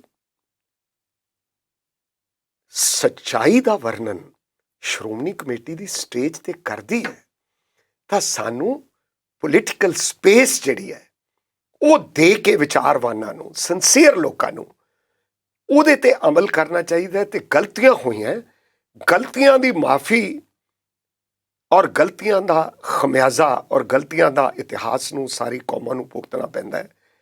ਮੈਂ ਇਹ ਜ਼ਰੂਰ ਮੰਨਦਾ ਹੈ ਕਿ ਇਹ ਹੈਂਡਲ ਜਿਸ ਪ੍ਰਕਾਰ ਸਿਚੁਏਸ਼ਨ ਹੋਣੀ ਚਾਹੀਦੀ ਸੀ, ਸੈਂਸਿਟਿਵ, ਮੋਸਟ ਸੈਂਸਿਟਿਵ ਸਿਚੁਏਸ਼ਨ, ਉਹਨੂੰ ਅਸੀਂ ਹੈਂਡਲ ਕਰਨ 'ਚ ਨਾਕਾਮਯਾਬ ਰਹੇ। ਤੇ ਇੱਕ ਬਰਾੜ ਸਾਹਿਬ ਹੋਰ ਸਵਾਲ ਜਾਂਦੇ ਜਾਂਦੇ, ਉਹ ਹੈ ਕਾਂਗਰਸ ਪਾਰਟੀ ਜਿਹਦੇ 'ਚ ਤੁਸੀਂ ਇੰਨਾ ਚਿਰ ਰਹੇ ਤੇ ਉਸ ਤੋਂ ਬਾਅਦ ਜਿਵੇਂ ਤੁਸੀਂ ਉਹ ਸਾਰੀ ਗੱਲਬਾਤ ਦੱਸੀ ਜੋ ਕੁਝ ਹੋਇਆ, ਹੁਣ ਉਹਦੇ 'ਚ ਨਵਜੋਤ ਸਿੰਘ ਸਿੱਧੂ ਨੇ ਅੱਗੇ ਇੱਕ ਦਿਨ ਕਮੈਂਟ ਵੀ ਸੀਗਾ ਪਨੂ ਸਾਹਿਬ ਨੇ ਇੱਥੇ ਕੀਤਾ ਕਿ ਵੀ ਜੇ ਹੁਣ ਗਾਂ ਕੋ ਅਗਲਾ ਜਗਮੀਤ ਬਰਾੜ ਬਣਿਆ ਤੇ ਸ਼ਾਇਦ ਨਵਜੋਤ ਸਿੱਧੂ ਬਣ ਜੇ। ਤੁਸੀਂ ਕੀ ਸੋਚਦੇ ਹੋ? ਦੇਖੋ, ਮੈਂ ਚਾਹੁੰਦਾ ਸੀ ਕਿ ਇਹ ਵਰਤਾਰੇ ਤੇ ਪ੍ਰਸ਼ਨ ਪੁੱਛਿਆ ਜਾਏ ਕਿ ਮੈਨੂੰ ਇਹ ਪੁੱਛਿਆ ਜਾ ਰਿਹਾ, ਕੋਈ ਬੜਾ ਵਧੀਆ ਪ੍ਰਸ਼ਨ ਹੈ, ਨਹੀਂ ਪੁੱਛਿਆ ਗਿਆ, ਬਹੁਤ ਵਧੀਆ ਗੱਲ ਹੈ। ਦੇਖੋ, ਨਵਜੋਤ ਸਿੰਘ ਸਿੱਧੂ ਇੱਕ ਬੇਹੱਦ ਪੋਪੂਲਰ, ਇਹਨਾਂ 47 ਤੋਂ ਬਾਅਦ ਅਗਰ ਕਿਸੇ ਦੇ ਪੋਪੂਲੈਰਿਟੀ ਗ੍ਰਾਫ ਵੱਲ, ਜ਼ਰੂਰੀ ਨਹੀਂ ਕਿ ਉਹ ਮੁੱਖ ਮੰਤਰੀ ਬੰਦੇ ਬਣੇ ਹੋਣ, ਉਹਨਾਂ 'ਚ ਨਵਜੋਤ ਸਿੱਧੂ ਦਾ ਟੌਪ ਦਾ ਸਥਾਨ ਸੋਸ਼ਲ ਮੀਡੀਆ, ਉਹਨਾਂ ਦਾ ਕ੍ਰਿਕਟਰ ਐਜ਼ ਅ ਕ੍ਰਿਕਟਰ ਜੀਵਨ, ਉਸ ਤੋਂ ਵੱਡਾ ਜੀਵਨ, ਕਿਉਂਕਿ ਭਗਵੰਤ ਸਿੰਘ ਹੋਰਾਂ ਦੇ ਮੈਂ ਤਾਂ ਚਰਨਾਂ 'ਚ ਬਹਿ ਕੇ ਉਹਨਾਂ ਦੇ ਪਿਤਾ ਜੀ ਦੇ, ਜਦੋਂ ਮੈਂ ਐਡਮਿਨਿਸਟ੍ਰੇਟਿਵ ਮੈਂਬਰ ਸੀ, ਉਹ ਐਡਵੋਕੇਟ ਜਨਰਲ ਸੀਗੇ, ਮੈਂ ਬਹੁਤ ਛੋਟੀ ਉਮਰ 'ਚ ਬਣ ਗਿਆ ਸੀ, ਮੇਰੇ ਕੋਲੇ ਉਹ ਆਫਨ ਆਉਂਦੇ ਸੀ, ਮੇਰਾ ਬਹੁਤ ਉਹਨਾਂ ਨਾਲ ਪਿਆਰ ਸੀ, ਦੇਸ਼ ਭਗਤ ਸੀ, ਰਜਵਾੜਾ ਸ਼ਾਹੀ ਦੇ ਖਿਲਾਫ ਸੀ ਬਹੁਤ ਜ਼ਿਆਦਾ। ਇਹ ਬੰਦੇ 'ਚ ਬਹੁਤ ਗੁਣ ਸੀ।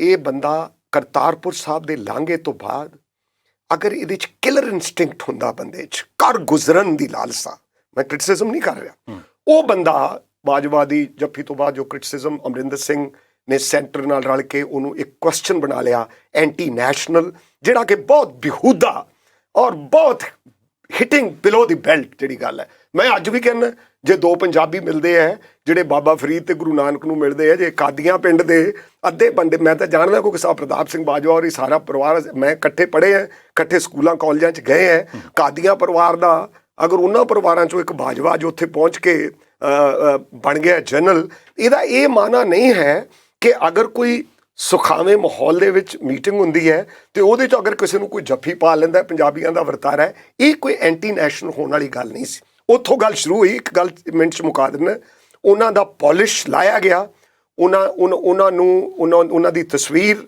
ਕਾਂਗਰਸ ਦੀ ਪੋਲੀਟਿਕਸ ਦੇ ਕੁਝ ਬੰਦੇ ਮਾਰ ਹੋ ਗਏ ਨੇ, ਉਹ ਮਾਰ ਬੰਦੇ, ਉਹਨਾਂ ਦੇ ਫਾਦਰਸ ਵੀ ਅੱਗੇ ਇਵੇਂ ਹੀ ਚੱਲਦੇ ਰਹੇ ਹੈ, ਉਹ ਪਾਵਰ ਨਾਲ ਹੋ ਜਾਂਦੇ ਹੈ, ਉਹ ਇਹ ਸੋਚਦੇ ਹੈ ਕਿ ਕਾਂਗਰਸ ਜਿਹਨੂੰ ਪ੍ਰੋਜੈਕਟ ਕਰ ਦਿੱਤਾ ਗਿਆ ਹੈ ਉਹੀ ਆਈਡੀਓਲੋਜੀ ਹੈ, ਉਹੀ ਸਾਰਾ ਪੰਜਾਬ ਦਾ ਭਵਿੱਖ ਹੈ।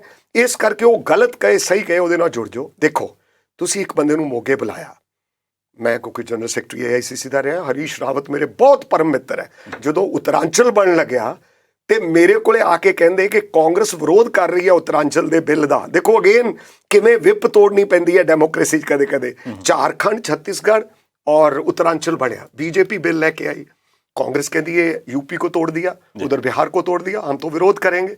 मैं बिजनेस कमेटी मीटिंग किया, मैं क्या हरीश रावत मेरे पास आए हैं मैडम, वो ये कह रहे हैं कि अब तो ये बन जाना है और हम कांग्रेस रॉन्ग साइड पे क्यों हो, तो बरार तुम ये डिबेट लीड करो और हेमकुंड साहब का वर्णन करो, उस देव धरती का वर्णन करो, हमारे उत्तरांचल के महान देशभक्तों का जो फौज में रहे हैं सिखों के साथ, उनका वर्णन करो और इस बिल को पास करवाने में योगदान डालो। मैं वो डिबेट लीड करती, पार्टी मैनू कहे तुसीं इहदे हक च नहीं बोलना, मैं हक च बोलिया, चलो बाद पार्टी ने भी इंडोर्स करता, सारे ने जो वोटिंग होने लगी, so we voted in that favour. Harish Rawat उन्होंने मनाउण जांदा है, उन्हां दे घर जांदा है, ਉਹਨੂੰ ਉੱਥੇ ਲਿਆਂਦਾ ਜਾਂਦਾ ਹੈ। ਤੁਸੀਂ ਇਹ ਕਿਸੇ ਨੇ ਪੁਆਇੰਟ ਆਊਟ ਨਹੀਂ ਕੀਤਾ, ਸਾਰੇ ਕਹਿ ਰਹੇ ਆ ਮੈਂ ਰੰਧਾਵਾ ਸਾਹਿਬ, ਚਲੋ ਪਰਮਵੀਰ ਬਾਠ, ਇਹ ਸਾਰੇ ਬੜੇ ਬਹੁਤ ਇਹ ਯੋਗਦਾਨ ਪਾ ਰਹੇ ਆ ਬੰਦੇ, ਰਮਾਣਾ ਹੈ, ਇਹ ਹੈ, ਬਖਤੌਰ ਢਿੱਲੋਂ ਹੈ, ਮਿੱਤਰ ਹੈ ਮੇਰੇ ਬਹੁਤ ਜ਼ਿਆਦਾ। ਤੁਸੀਂ ਉਹ ਉਹਨਾਂ ਬਾਰੇ ਕਹਿੰਦੇ ਹੋ ਕਿ ਉਹਨਾਂ ਨੂੰ ਜਦੋਂ ਚਿੱਟ ਦੇਣ ਗਿਆ ਕੋਈ ਬੰਦਾ, ਪਹਿਲੀ ਗੱਲ 6 ਮਹੀਨਿਆਂ ਬਾਅਦ ਇੱਕ ਬੰਦਾ ਨਿਕਲਦਾ ਹੈ, ਉਹ ਕੁਝ ਸੋਚ ਕੇ ਆਉਂਦਾ ਹੈ ਕਿ ਮੈਂ ਕਿਸਾਨ ਮੁੱਦਿਆਂ 'ਤੇ, ਇਸ਼ੂਜ਼ 'ਤੇ, ਪਾਰਟੀ 'ਤੇ ਕੋਈ ਗੱਲ ਕਹਿਣੀ ਹੈ, ਉਹਦੇ ਤੁਸੀਂ ਫਾਨਾ ਆਉਂਦੇ ਉਡਾ ਦਿਓ, 2 ਮਿੰਟ ਤੋਂ ਉੱਤੇ ਨਹੀਂ ਬੋਲਣਾ, as if Navjot Singh Sidhu is nothing. ਚਲੋ ਅਗਲੀ ਗੱਲ ਨਵਜੋਤ ਸਿੰਘ ਸਿੱਧੂ ਦੀ, 2 ਗੱਲਾਂ ਹੁੰਦੀਆਂ, ਜਾਂ ਆਪਣੀਆਂ ਬੇਬੇ ਮਾਵਾਂ ਭੈਣਾਂ ਦੁਖਾਂਤ ਦੇ ਮੌਕੇ 'ਤੇ ਟਰਾਲੀ 'ਚ ਬਹਿ ਕੇ ਚਿੱਟੇ ਪੱਲੂ ਲੈ ਕੇ ਮਕਾਨ ਜਾਂਦੀਆਂ, ਤੇ ਜਾਂ ਫਿਰ ਬਰਾਤੀ ਜਦੋਂ ਜਾਂਦੇ ਆ ਉਦੋਂ ਫਿਰ ਰੌਲਾ ਪਾਉਂਦੇ, ਦਾਰੂ ਪੀਂਦੇ ਜਾਂਦੇ ਆ। ਮੌਕਾ ਸੀਗਾ ਇਹ ਦੁਖਾਂਤ ਦਾ। ਨਵਜੋਤ ਸਿੰਘ ਸਿੱਧੂ ਨੂੰ ਪੰਜਾਬ ਦੇ ਸੰਦਰਭ ਦੇ ਵਿੱਚ ਪੀੜਾ ਤੇ ਦਰਦ ਦੀ ਤੇ ਟ੍ਰੈਜਡੀ ਦੀ ਗੱਲ ਕਰਨੀ ਚਾਹੀਦੀ ਸੀ। ਉਹ ਰੈਟੋਰਿਕ ਜਿਹੜਾ ਹੈਗਾ ਠੁੱਕ ਤਾਲੀ ਡਸਕਾ ਫਸਕਾ ਬੰਦ ਖੜਾਕ ਫੜਾਕ, ਇਹ ਮੌਕਾ ਨਹੀਂ ਹੈ। ਸਾਡੇ ਤਾਂ 7 ਸਾਲਾਂ ਦਾ ਪੋਤਰਾ ਲਾਈਨ ਤੇ ਭੁੱਖਣ ਭਾਣਾ ਆਪਦੀ ਦਾਦੀ ਨਾਲ ਲੰਮਾ ਪਿਆ, ਜਿਹਦੀ ਫੋਟੋ ਵਾਇਰਲ ਹੋਈ ਆ ਦੁਨੀਆ 'ਚ, ਤੇ ਤੁਸੀਂ ਉੱਥੇ ਖੜਾਕ ਕਰੀ ਜਾਓ। ਉਹ ਮਤਲਬ ਪੋਲੀਟੀਕਲ ਹਿਸਟਰੀ, ਪੋਲੀਟੀਕਲ ਫਾਈਟ ਕਿਵੇਂ ਲੜਨੀ ਹੈ, ਉਹਦਾ ਥੋੜ੍ਹਾ ਜਿਹਾ ਮੈਂ ਸਮਝਦਾ ਉਹਨਾਂ ਨੂੰ, ਜਾਂ ਤਾਂ ਉਹ ਕਿਸੇ ਨਾਲ ਐਡਵਾਈਸ, ਉਹ ਖੈਰ ਉਹਨਾਂ ਦਾ ਇਹ ਵੀ ਹੈ ਕਿ ਉਹਨਾਂ ਦਾ ਬੰਦ ਹੈ ਸਿਸਟਮ, ਉਹ ਕਿਸੇ ਨਾਲ ਫੋਨ 'ਤੇ ਟੈਲੀਫੋਨ 'ਤੇ ਰਾਏ ਮਸ਼ਵਰਾ, ਪ੍ਰੋਫੈਸਰਸ, ਟੀਚਰਸ। ਦੇਖੋ ਜਿਹੜੇ ਲੋਕਾਂ ਨੇ ਪੰਜਾਬ ਦੀ ਸਟਰਗਲ ਲੜੀ ਹੈ, ਸੰਧਾਵਾਲੀਆ ਸਾਹਿਬ ਤੁਹਾਡੇ ਵਰਗੇ ਸਹਾਫੀ ਨੇ, ਹੁਣ ਤੁਹਾਨੂੰ ਮਲਟੀ ਡਾਇਮੈਂਸ਼ਨਲ ਨੌਲੇਜ ਹੈ ਪਰਸਨੈਲਿਟੀਜ਼ ਬਾਰੇ। Navjot Sidhu has lost his time, ਮੈਨੂੰ ਜੋ ਲੱਗਦਾ ਹੈ ਜੀ, ਵਕਤ ਖੁੰਝ ਚੁੱਕਿਆ। ਜਿਹੜੇ ਬੇਵਕਤ ਜਿਹੜੀਆਂ ਗੱਲਾਂ ਹੁੰਦੀਆਂ ਹੈ, ਮੇਰੇ ਨਾਲ ਕਈ ਵਾਰੀ ਜ਼ਿੰਦਗੀ 'ਚ ਹੋਇਆ, ਮੈਨੂੰ ਕਿਸੇ ਬਾਰੇ ਨਹੀਂ ਕਹਿਣਾ ਚਾਹੀਦਾ, ਮੈਂ ਬਹੁਤ ਵਕਤ ਖੁੰਝਾਏ ਹੈ, ਬਹੁਤ ਗਲਤੀਆਂ ਕੀਤੀਆਂ ਜ਼ਿੰਦਗੀ 'ਚ, ਔਰ ਜਦੋਂ ਵੱਤ ਟੱਪ ਜੇ ਨਾ, ਫਿਰ ਵੱਤ ਟੱਪਣ ਤੋਂ ਬਾਅਦ ਇੱਕ ਵੱਤ ਐਸੀ ਸੀ ਕਿ 12 ਦੇ 12,000 ਪਿੰਡਾਂ 'ਚ ਪੰਜਾਬੀ ਕੌਮੀਅਤ ਦਾ, ਪੰਜਾਬੀ ਨੈਸ਼ਨੈਲਿਟੀ ਦਾ ਕੋਈ ਲੀਡਰ ਨਹੀਂ ਉੱਭਰ ਸਕਿਆ ਸੀ ਜਿਹੜਾ ਓਨਾ ਹੀ ਮਨਜ਼ੂਰ ਹੋਵੇ। ਸ਼ਹਿਰ, ਪਿੰਡ, ਗਰੀਬ, ਕਿਰਤੀ, ਕਾਮੇ, ਮੁਲਾਜ਼ਮ, ਬੈਕਵਰਡ ਮੁਲਾਜ਼ਮ ਤੋਂ ਲੈ ਕੇ ਯੂਨੀਅਨਸ ਤੱਕ, ਉਹ ਐਕਸੈਪਟੇਬਿਲਿਟੀ ਨਵਜੋਤ ਸਿੱਧੂ ਦੀ ਬਣ ਗਈ ਸੀ। ਸੱਚਾ ਬੰਦਾ ਹੈ, ਅੱਜ ਵੀ ਮੈਂ ਕਹਿੰਦਾ, most honest, with integrity, with a good mind, with a perception, but the nitty gritties of politics Punjab ਦੀਆਂ, ਉਹਦੇ ਵਿੱਚ ਉਹਨਾਂ ਨੇ ਟਪਲਾ ਤੇ ਮਾਰ ਖਾਧੀ। ਬਰਾੜ ਸਾਹਿਬ, ਵੈਸੇ ਤਾਂ ਸਾਡੇ ਪ੍ਰੋਗਰਾਮ ਦਾ ਸਮਾਂ ਘੱਟ ਹੁੰਦਾ, ਪਰ ਕਿਉਂਕਿ ਤੁਸੀਂ ਇੰਨੇ ਸਿਆਣੇ ਡੂੰਘੇ ਸਿਆਸਤਦਾਨ ਹੋ, ਤੁਹਾਡੇ ਕੋਲ ਬਹੁਤ ਲੰਮਾ ਚੌੜਾ ਤਜਰਬਾ ਸੀ, ਮੈਂ ਚਾਹੁੰਦਾ ਸੀ ਅੱਜ ਪਲੇਟਫਾਰਮ 'ਤੇ ਤੁਸੀਂ ਆਏ ਹੋ ਅਤੇ ਤੁਹਾਡੀਆਂ ਗੱਲਾਂ ਜ਼ਰੂਰ ਅਸੀਂ ਲੋਕਾਂ ਤੱਕ ਪਹੁੰਚਾਈਏ। ਫਿਰ ਵੀ ਮੈਂ ਕੋਈ ਗੱਲ ਪੁੱਛਣੀ ਭੁੱਲ ਗਿਆ ਹੋਵਾਂ, ਤੁਸੀਂ ਕਹਿਣੀ ਹੈ ਜੇ ਜ਼ਰੂਰ ਸਮਝੋ ਸਹੀ ਤਾਂ ਜ਼ਰੂਰ ਤੁਸੀਂ ਜਾਂਦੇ ਉਹ ਗੱਲ ਕਰੋ। ਜਾਂਦੇ ਸੰਧਾਵਾਲੀਆ ਜੀ, ਕਿਉਂਕਿ ਤੁਹਾਡੇ ਬਹੁਤ ਗ੍ਰੇਟਰ ਇੰਟਰਸਟ ਦੇ ਵਿੱਚ ਤੁਸੀਂ ਪ੍ਰਸ਼ਨ ਕੀਤੇ ਆ, ਜਿਹੜੇ ਸਾਰੇ ਸੰਸਾਰ ਦੇ ਵਿੱਚ ਪੰਜਾਬੀਅਤ ਦਾ, ਸਿੱਖ ਕੌਮ ਦਾ ਬੱਚਾ ਕਿਤੇ ਨਾ ਕਿਤੇ ਰਾਹ ਤਲਾਸ਼ਦਾ ਫਿਰਦਾ। ਮੈਨੂੰ ਇਹ ਤਾਂ ਨਹੀਂ ਕਹਿਣਾ ਚਾਹੀਦਾ ਕਿ ਜਿਵੇਂ ਬਾਣੀ ਦਾ ਵਾਕ ਹੈ ਕਿ ਜਿਸ ਤਰ੍ਹਾਂ ਮੇਰੇ ਵਰਗਾ ਅੰਨਾ ਬੰਦਾ ਲੱਭਦਾ ਫਿਰਦਾ ਵੀ ਕੀ ਹੁਣ ਹੋਵੇ। ਅਤੇ ਇਹਦੇ 'ਤੇ ਇੱਕ ਬੜਾ ਸਿਆਣੇ ਪੁਰਸ਼ ਨੂੰ ਜਦੋਂ ਸਾਰੀ ਦੁਨੀਆ ਦੇ 20 ਵਿਦਵਾਨ ਉਹਦੇ ਕੋਲ ਇਕੱਠੇ ਹੋ ਕੇ ਗਏ ਕਿ ਫਲਾਣੇ, ਉਹਨੂੰ ਕਿਹਾ ਕਿ ਤੇਰੇ ਨਾਲੋਂ ਸਿਆਣਾ ਬੰਦਾ ਕੋਈ ਨਹੀਂ, ਰਾਹ ਦੱਸ, ਹੁਣ ਕੋਈ ਰਸਤਾ ਦੱਸ, ਕਰੀਏ ਕੀ। ਉਹ ਆਂਦਾ, ਉਹ ਕਹਿਣ ਲੱਗੇ ਤੈਨੂੰ ਸਭ ਕੁਝ ਪਤਾ ਹੈ, ਤੂੰ ਸਭ ਕੁਝ ਜਾਣਦਾ। ਉਹਨੇ ਅਸਮਾਨ ਵੱਲ ਸਿਰ ਉੱਪਰ ਕਰਕੇ ਕਿਹਾ, ਮੈਨੂੰ ਇੰਨਾ ਕੁ ਪਤਾ ਹੈ ਕਿ ਮੈਨੂੰ ਕੁਝ ਵੀ ਪਤਾ ਨਹੀਂ। ਸਾਡੀ ਜਿਹੜਾ ਇਤਿਹਾਸ ਤੇ ਬਾਣੀ ਹੈ, ਨਿਮਰਤਾ ਇਹ ਦੱਸਦੀ ਹੈ ਕਿ ਅਗਰ ਸਿੱਖ ਇੰਟੈਲੈਕਚੁਅਲਸ ਨੇ, ਹੁਣ ਦੇਖੋ ਇੱਥੋਂ ਪ੍ਰਸ਼ਨ, ਲਾਸਟ ਗੱਲ, ਕਿਸਾਨ ਯੂਨੀਅਨ ਨੇ ਜਾਣਾ ਹੈ, ਉਹ ਤੁਸੀਂ ਗਿਆਨ ਸਿੰਘ ਬੇਣੀਵਾਲ ਨੂੰ ਲਿਜਾਓ, ਸੁੱਚਾ ਸਿੰਘ ਨੂੰ ਲਾਓ, ਜਿਸ ਕਿਸੇ ਸਿਆਣੇ ਪੰਜ ਨਾਲ ਪੱਤਰਕਾਰ, ਸਹਾਫੀ, ਇੰਟੈਲੈਕਚੁਅਲ, ਇਕੋਨੋਮਿਸਟ, ਇਹ ਇਕੱਲੇ ਬੰਦਿਆਂ ਨੈਗੋਸੀਏਸ਼ਨ ਦੇ ਟੇਬਲ ਤੇ ਤਾਂ ਅਸੀਂ ਹਾਰੇ ਹੀ ਪਏ ਹਾਂ ਨਾ, ਇਹ ਤਾਂ ਨਿਸ਼ਚਿਤ ਹੀ ਹੈ, ਕਿਉਂਕਿ ਉਹਨਾਂ ਕੋਲੇ ਇੰਨਾ ਕੁਛ ਹੈ। ਮੈਂ ਪਾਰਲੀਮੈਂਟ ਦੇਖਿਆ, ਮੈਂ ਬਿਊਰੋਕ੍ਰੇਸੀ ਨਾਲ ਡੀਲ ਕੀਤਾ ਹੈ, ਮੈਂ ਪ੍ਰਾਈਮ ਮਿਨਿਸਟਰਸ ਤੱਕ ਵਾਰਤਾਲਾਪ ਦਸਾਨਾ ਕੀਤੇ ਹੈ। ਮੈਂ ਇੰਨਾ ਤੁਹਾਨੂੰ ਇਹ ਜ਼ਰੂਰ ਕਹਿਣਾ ਚਾਹੁੰਦਾ ਪੰਜਾਬੀਆਂ ਨੂੰ, ਲਾਸਟ ਗੱਲ, ਕਿ ਆਪਾਂ ਜੇ ਕੋਕੋਨਟ ਦੇ ਮੁੱਦੇ ਤੇ, ਰਬੜ ਦੇ ਮੁੱਦੇ ਤੇ ਤੇਲ ਦੇ ਮੁੱਦੇ ਤੇ ਸਾਰੇ ਸਾਊਥ ਇੰਡੀਆ ਦਾ ਕਿਸਾਨ ਇਕੱਠਾ ਹੋ ਸਕਦਾ ਹੈ, ਕੌਫੀ ਦੇ ਮੁੱਦੇ ਤੇ ਕਿਉਂ ਨਹੀਂ ਪੰਜਾਬ ਦੇ ਐਮਪੀਜ਼ ਹੁਣ ਤੱਕ ਤੇ ਪੰਜਾਬ ਦੀ ਲੈਜਿਸਲੇਚਰ ਔਰ ਪਾਰਲੀਮੈਂਟ ਦੇ 13 ਬੰਦੇ ਸਾਡੇ ਸਾਰੀਆਂ ਪਾਰਟੀਆਂ ਦੇ ਅਗਰ ਪਹਿਲੇ ਦਿਨ with a concrete sort of base ਔਰ ਸੋਚ ਲੈ ਕੇ ਜਾਂਦੇ ਔਰ ਵਿਰੋਧ ਕਰਦੇ ਇਹਨਾਂ ਮੁੱਦਿਆਂ ਦਾ, ਤਾਂ ਗੱਲ ਬਣ ਜਾਣੀ ਸੀ। ਸਾਡੀ ਪੋਲਿਟੀ ਡਿਵਾਈਡਡ ਹੈ, ਸਾਡਾ ਰੇਟੋਰਿਕ ਹੈ, ਅਸੀਂ ਇੱਕ ਦੂਜੇ ਤੇ ਝੂਠੇ ਇਲਜ਼ਾਮ ਲਾਉਣ ਦੇ ਬਹੁਤ ਮਾਹਰ ਹੋ ਗਏ ਹੈ। ਐਵਰੀ ਡੇ ਅਸੀਂ ਜਿੰਨਾ ਚਿਰ ਕੋਈ ਪੁਆਇੰਟ ਸਟ੍ਰੋਕ ਨਾ ਕਰੀਏ, ਅਸੀਂ ਸੋਚਦੇ ਅਸੀਂ ਅੱਜ ਮਾਸਟਰ ਸਟ੍ਰੋਕ ਨਹੀਂ ਮਾਰੀ। ਇਹ ਪੰਜਾਬ ਦੀ ਪੋਲੀਟਿਕਸ ਦਾ ਇਹ ਟਰਨ ਜਿਹੜਾ ਹੈ ਸਭ ਤੋਂ ਵੱਡੀ ਟ੍ਰੈਜਡੀ ਹੈ। ਮੈਨੂੰ ਮੇਰੇ ਨਾਲ ਦੋਸਤ ਜੇਲ੍ਹਾਂ 'ਚ ਰਹੇ ਹੈ, ਸਭ 74 ਦੇ ਵਿੱਚ ਆਪਣੇ ਜਿਹੜੇ ਨੈਗੋਸੀਏਸ਼ਨ ਟੇਬਲ ਤੇ 7 ਬੰਦੇ ਗਏ ਹੈ, 3 ਬੰਦਿਆਂ ਨਾਲ ਮੈਂ ਜੇਲ੍ਹਾਂ 'ਚ ਰਿਹਾ, ਵਿਦਿਆਰਥੀ ਜੀਵਨ ਤੋਂ ਲੈ ਕੇ। ਬਹੁਤ ਸਿਆਣੇ ਬੰਦੇ ਆ, ਸਟਰਗਲ ਕਰਦਿਆਂ ਨੂੰ ਲੰਮਾ ਸਮਾਂ ਹੋ ਗਿਆ। ਪੋਲੀਟੀਕਲ ਲੀਡਰਸ਼ਿਪ ਨੂੰ ਮੈਂ ਕਿਹਾ ਸੀ ਕਿ ਇਹਨਾਂ 'ਚ ਦਖਲ ਨਾ ਦਿਓ ਜੇ, ਇਹ ਸਮਝਣਗੇ ਕਿ ਇਹ ਤੁਸੀਂ ਸਾਡੀ ਜਿਹੜਾ ਇੱਕ ਯੂਨਿਟੀ ਹੈ, ਇੱਕ ਸਾਡੀ ਸੋਚ ਹੈ, ਉਹਨੂੰ ਪੋਲੀਟਿਕਸ ਕਿਉਂਕਿ ਬਰਬਾਦ ਕਰਦੀ ਰਹੀ ਹੈ, ਉਹਨਾਂ ਕੋਲ ਸਬੂਤ ਹੈ, ਇਸ ਕਰਕੇ ਦਖਲ ਨਾ ਦਿਓ। ਲੇਕਿਨ ਇਹਨਾਂ ਨੂੰ ਇਹ ਰਾਏ ਦਿਓ ਕਿ ਜਿਹੜੇ ਤੁਹਾਡੇ ਨੋਨ ਪੰਜਾਬ ਦੇ ਇਮਾਨਦਾਰ ਔਰ ਲਾਇਕ ਇਕੋਨੋਮਿਸਟ ਹੈਗੇ ਆ, ਉਹਨਾਂ ਨੂੰ ਨਾਲ ਲਓ ਜਿਨ੍ਹਾਂ ਦੀਆਂ ਰਿਪੋਰਟਾਂ ਅਸੈਂਬਲੀ ਵਿੱਚ ਟੇਬਲ ਹੋਈਆਂ। ਸਾਡੇ ਐਸੇ ਬੰਦੇ ਜਿਨ੍ਹਾਂ ਦੀਆਂ ਅਸੈਂਬਲੀ ਟੇਬਲਸ ਰਿਪੋਰਟ ਹੋਈਆਂ, ਉਹਨਾਂ ਨੂੰ ਨਾਲ ਜਾ ਕੇ, ਹਾਂ ਠੀਕ ਹੈ ਵਿਦਵਾਨ ਕਦੇ ਕਦੇ ਉਹਨਾਂ ਦੀ ਡਿਫਰੈਂਸ ਆਫ ਓਪੀਨੀਅਨ ਹੋ ਸਕਦਾ ਹੈ। SS ਜੌਲ ਨੇ ਮੈਨੂੰ, ਖੈਰ ਮੈਂ ਉਹਨਾਂ ਦਾ ਸਟੂਡੈਂਟ ਰਿਹਾ, ਮੈਨੂੰ ਬਹੁਤ ਮਾਣ ਹੈ ਉਹ ਬੰਦੇ ਦਾ 93 ਵਰ੍ਹਿਆਂ ਦੀ ਉਮਰ ਵਿੱਚ SS ਜੌਲ ਕਮੇਟੀ ਜਿਹੜੀ ਪਹਿਲੀ ਬਣੀ 80 'ਚ, ਉਹਦੀ ਇੱਕ ਸਟੱਡੀ ਕਰਕੇ ਮੈਂ ਸ਼ਬਦ ਹਿੰਦੁਸਤਾਨ ਦੀ ਪਾਰਲੀਮੈਂਟ 'ਚ ਬੋਲਿਆ ਹੋਇਆ। ਮੈਂ ਪੰਜਾਬ ਦੇ ਪਾਣੀਆਂ ਤੇ ਪਾਲ ਸਿੰਘ ਢਿੱਲੋਂ, ਕੁੰਮੇਦਾਨ, ਵਿਜੇਪਾਲ ਮਾਨ, ਇਹਨਾਂ ਸਾਰਿਆਂ ਬੰਦਾਂ ਦਾ ਜੋ ਔਰ ਇੰਡੀਆ ਕਮਿਟ ਸੁਸਾਈਡ ਬਾਈ ਗੁਰਦਰਸ਼ਨ ਸਿੰਘ ਢਿੱਲੋਂ, ਜਿਹਦੇ 'ਚ ਪਾਣੀ ਦਾ ਉਹਨਾਂ ਨੇ ਜਿਹੜੀ ਮੇਰੀ ਪਾਣੀ ਤੇ ਤਕਰੀਰ ਹੈ 1994 'ਚ 1 ਘੰਟੇ ਦੀ, ਉਹਦਾ ਖਰੜਾ ਚੱਕ ਕੇ ਅਮਰਿੰਦਰ ਸਿੰਘ ਨੇ ਬਿੱਲ ਪਾਸ ਕੀਤੇ ਸੀ ਪੰਜਾਬ ਦੀ ਵਿਧਾਨ ਸਭਾ 'ਚ।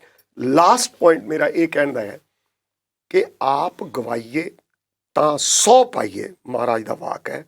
ਪੋਲੀਟੀਕਲ ਬੰਦੇ ਥੋੜ੍ਹੇ ਜਿਹੇ ਗਰਾਊਂਡਡ ਹੋਣ, ਥੋੜ੍ਹੇ ਜਿਹੇ ਥੱਲੇ ਹੋਣ, ਔਰ ਸਾਨੂੰ ਇਸ ਮੌਕੇ 'ਤੇ ਬੌਧਿਕ ਅਗਵਾਈ ਹੈ ਉਹਨੂੰ ਵੀ ਨਾਲ ਲੈ ਲੈਣਾ ਚਾਹੀਦਾ ਹੈ, ਇੰਟੈਲੈਕਚੁਅਲਸ ਨੂੰ ਵੀ ਨਾਲ ਲੈ ਲੈਣਾ ਚਾਹੀਦਾ ਹੈ। ਸਾਰੀ ਪੰਜਾਬੀਅਤ ਦੀ ਕਲੈਕਟਿਵ ਇੱਕ ਸਮੂਹਿਕ ਜਿਹੜਾ ਗੱਠਜੋੜ ਹੈ ਉਹ ਹਾਰ ਦੇ ਸਕੇਗਾ ਬਲਾਈਂਡ ਨੈਸ਼ਨਲਿਜ਼ਮ। ਬਰਾੜ ਸਾਹਿਬ, ਤੁਸੀਂ ਆਏ ਤੇ ਇੰਨੀਆਂ ਡੂੰਘਾਈ 'ਚ ਗੱਲਾਂ ਸਾਡੇ ਇਸ ਪਲੇਟਫਾਰਮ ਤੋਂ ਲੋਕਾਂ ਦੇ ਨਾਲ ਕੀਤੀਆਂ, ਤੁਹਾਡਾ ਬੜਾ ਧੰਨਵਾਦ। ਬਹੁਤ ਮਿਹਰਬਾਨੀ ਗੁਰਪ੍ਰੀਤ ਜੀ, ਸੰਧਾਵਾਲੇ ਜੀ, ਮੈਂ ਰਿਣੀ ਹਾਂ ਤੁਹਾਡਾ ਕਿ ਤੁਸੀਂ ਮੈਨੂੰ ਇੱਕ ਮੌਕਾ ਦਿੱਤਾ ਕਿ ਮੈਂ ਪੰਜਾਬੀਆਂ ਨਾਲ ਆਪਣੇ ਹਿਰਦੇ 'ਚੋਂ, ਚਾਹੇ ਉਹਦਾ ਮੈਨੂੰ ਰਾਜਨੀਤਿਕ ਤੌਰ 'ਤੇ ਕੋਈ ਫਾਇਦਾ ਹੋਵੇ, ਨੁਕਸਾਨ ਹੋਵੇ, ਮੈਂ ਆਪਣੀ ਗੱਲ ਕਹੀ ਹੈ ਔਰ ਮੈਂ ਤੁਹਾਡਾ ਸ਼ੁਕਰੀਆ ਅਦਾ ਕਰਦਾ। ਬਹੁਤ ਮਿਹਰਬਾਨੀ। ਇਸ ਦੇ ਨਾਲ ਹੀ ਇਸ ਪ੍ਰੋਗਰਾਮ ਨੂੰ ਅਸੀਂ ਇੱਥੇ ਹੀ ਸਮਾਪਤ ਕਰਦੇ ਹਾਂ ਤੇ ਮੈਂ ਆਸ ਕਰਦਾ ਕਿ ਬੜੇ ਲੰਮੇ ਸਮੇਂ ਤੋਂ ਤੁਸੀਂ ਸਰਦਾਰ ਜਗਮੀਤ ਸਿੰਘ ਬਰਾੜ ਹੋਰਾਂ ਨੂੰ ਸੁਣਨ ਨੂੰ ਜਾਂ ਉਹਨਾਂ ਦੀਆਂ ਗੱਲਾਂ ਜਾਂ ਉਹਨਾਂ ਦੇ ਵਿਚਾਰ ਜਾਣਨ ਦੇ ਲਈ ਉਤਸੁਕ ਹੋਵੋਗੇ ਤੇ ਅੱਜ ਬਹੁਤ ਸਾਰੀਆਂ ਗੱਲਾਂ ਦੇ ਜਵਾਬ ਤੁਹਾਨੂੰ ਮਿਲੇ ਹੋਣਗੇ। ਇੱਕ ਅਗਲਾ ਰਾਹ ਰਸਤਾ ਜਿਹੜਾ ਹੈ ਉਹ ਵੀ ਜ਼ਰੂਰ ਦਿਮਾਗ ਦੇ ਵਿੱਚ ਬਣਿਆ ਹੋਏਗਾ। ਅਸੀਂ ਕੋਸ਼ਿਸ਼ ਕਰਦੇ ਰਹਾਂਗੇ ਕਿ ਇਸ ਪ੍ਰੋਗਰਾਮ ਦੇ ਵਿੱਚ ਹੋਰਨਾਂ ਸ਼ਖਸੀਅਤਾਂ ਦੇ ਨਾਲ ਵੀ ਤੁਹਾਡੀ ਮੁਲਾਕਾਤ ਕਰਵਾਉਂਦੇ ਰਹੀਏ। ਫਿਲਹਾਲ ਦਿਓ ਇਜਾਜ਼ਤ। ਗੁਰਪ੍ਰੀਤ ਸੰਧਾਵਾਲੀਆ ਨੂੰ ਦੇਖਦੇ ਰਹਿਣਾ ਪ੍ਰਾਈਮ ਏਸ਼ੀਆ TV, ਤੁਹਾਡਾ ਆਪਣਾ, ਤੁਹਾਡੇ ਲਈ।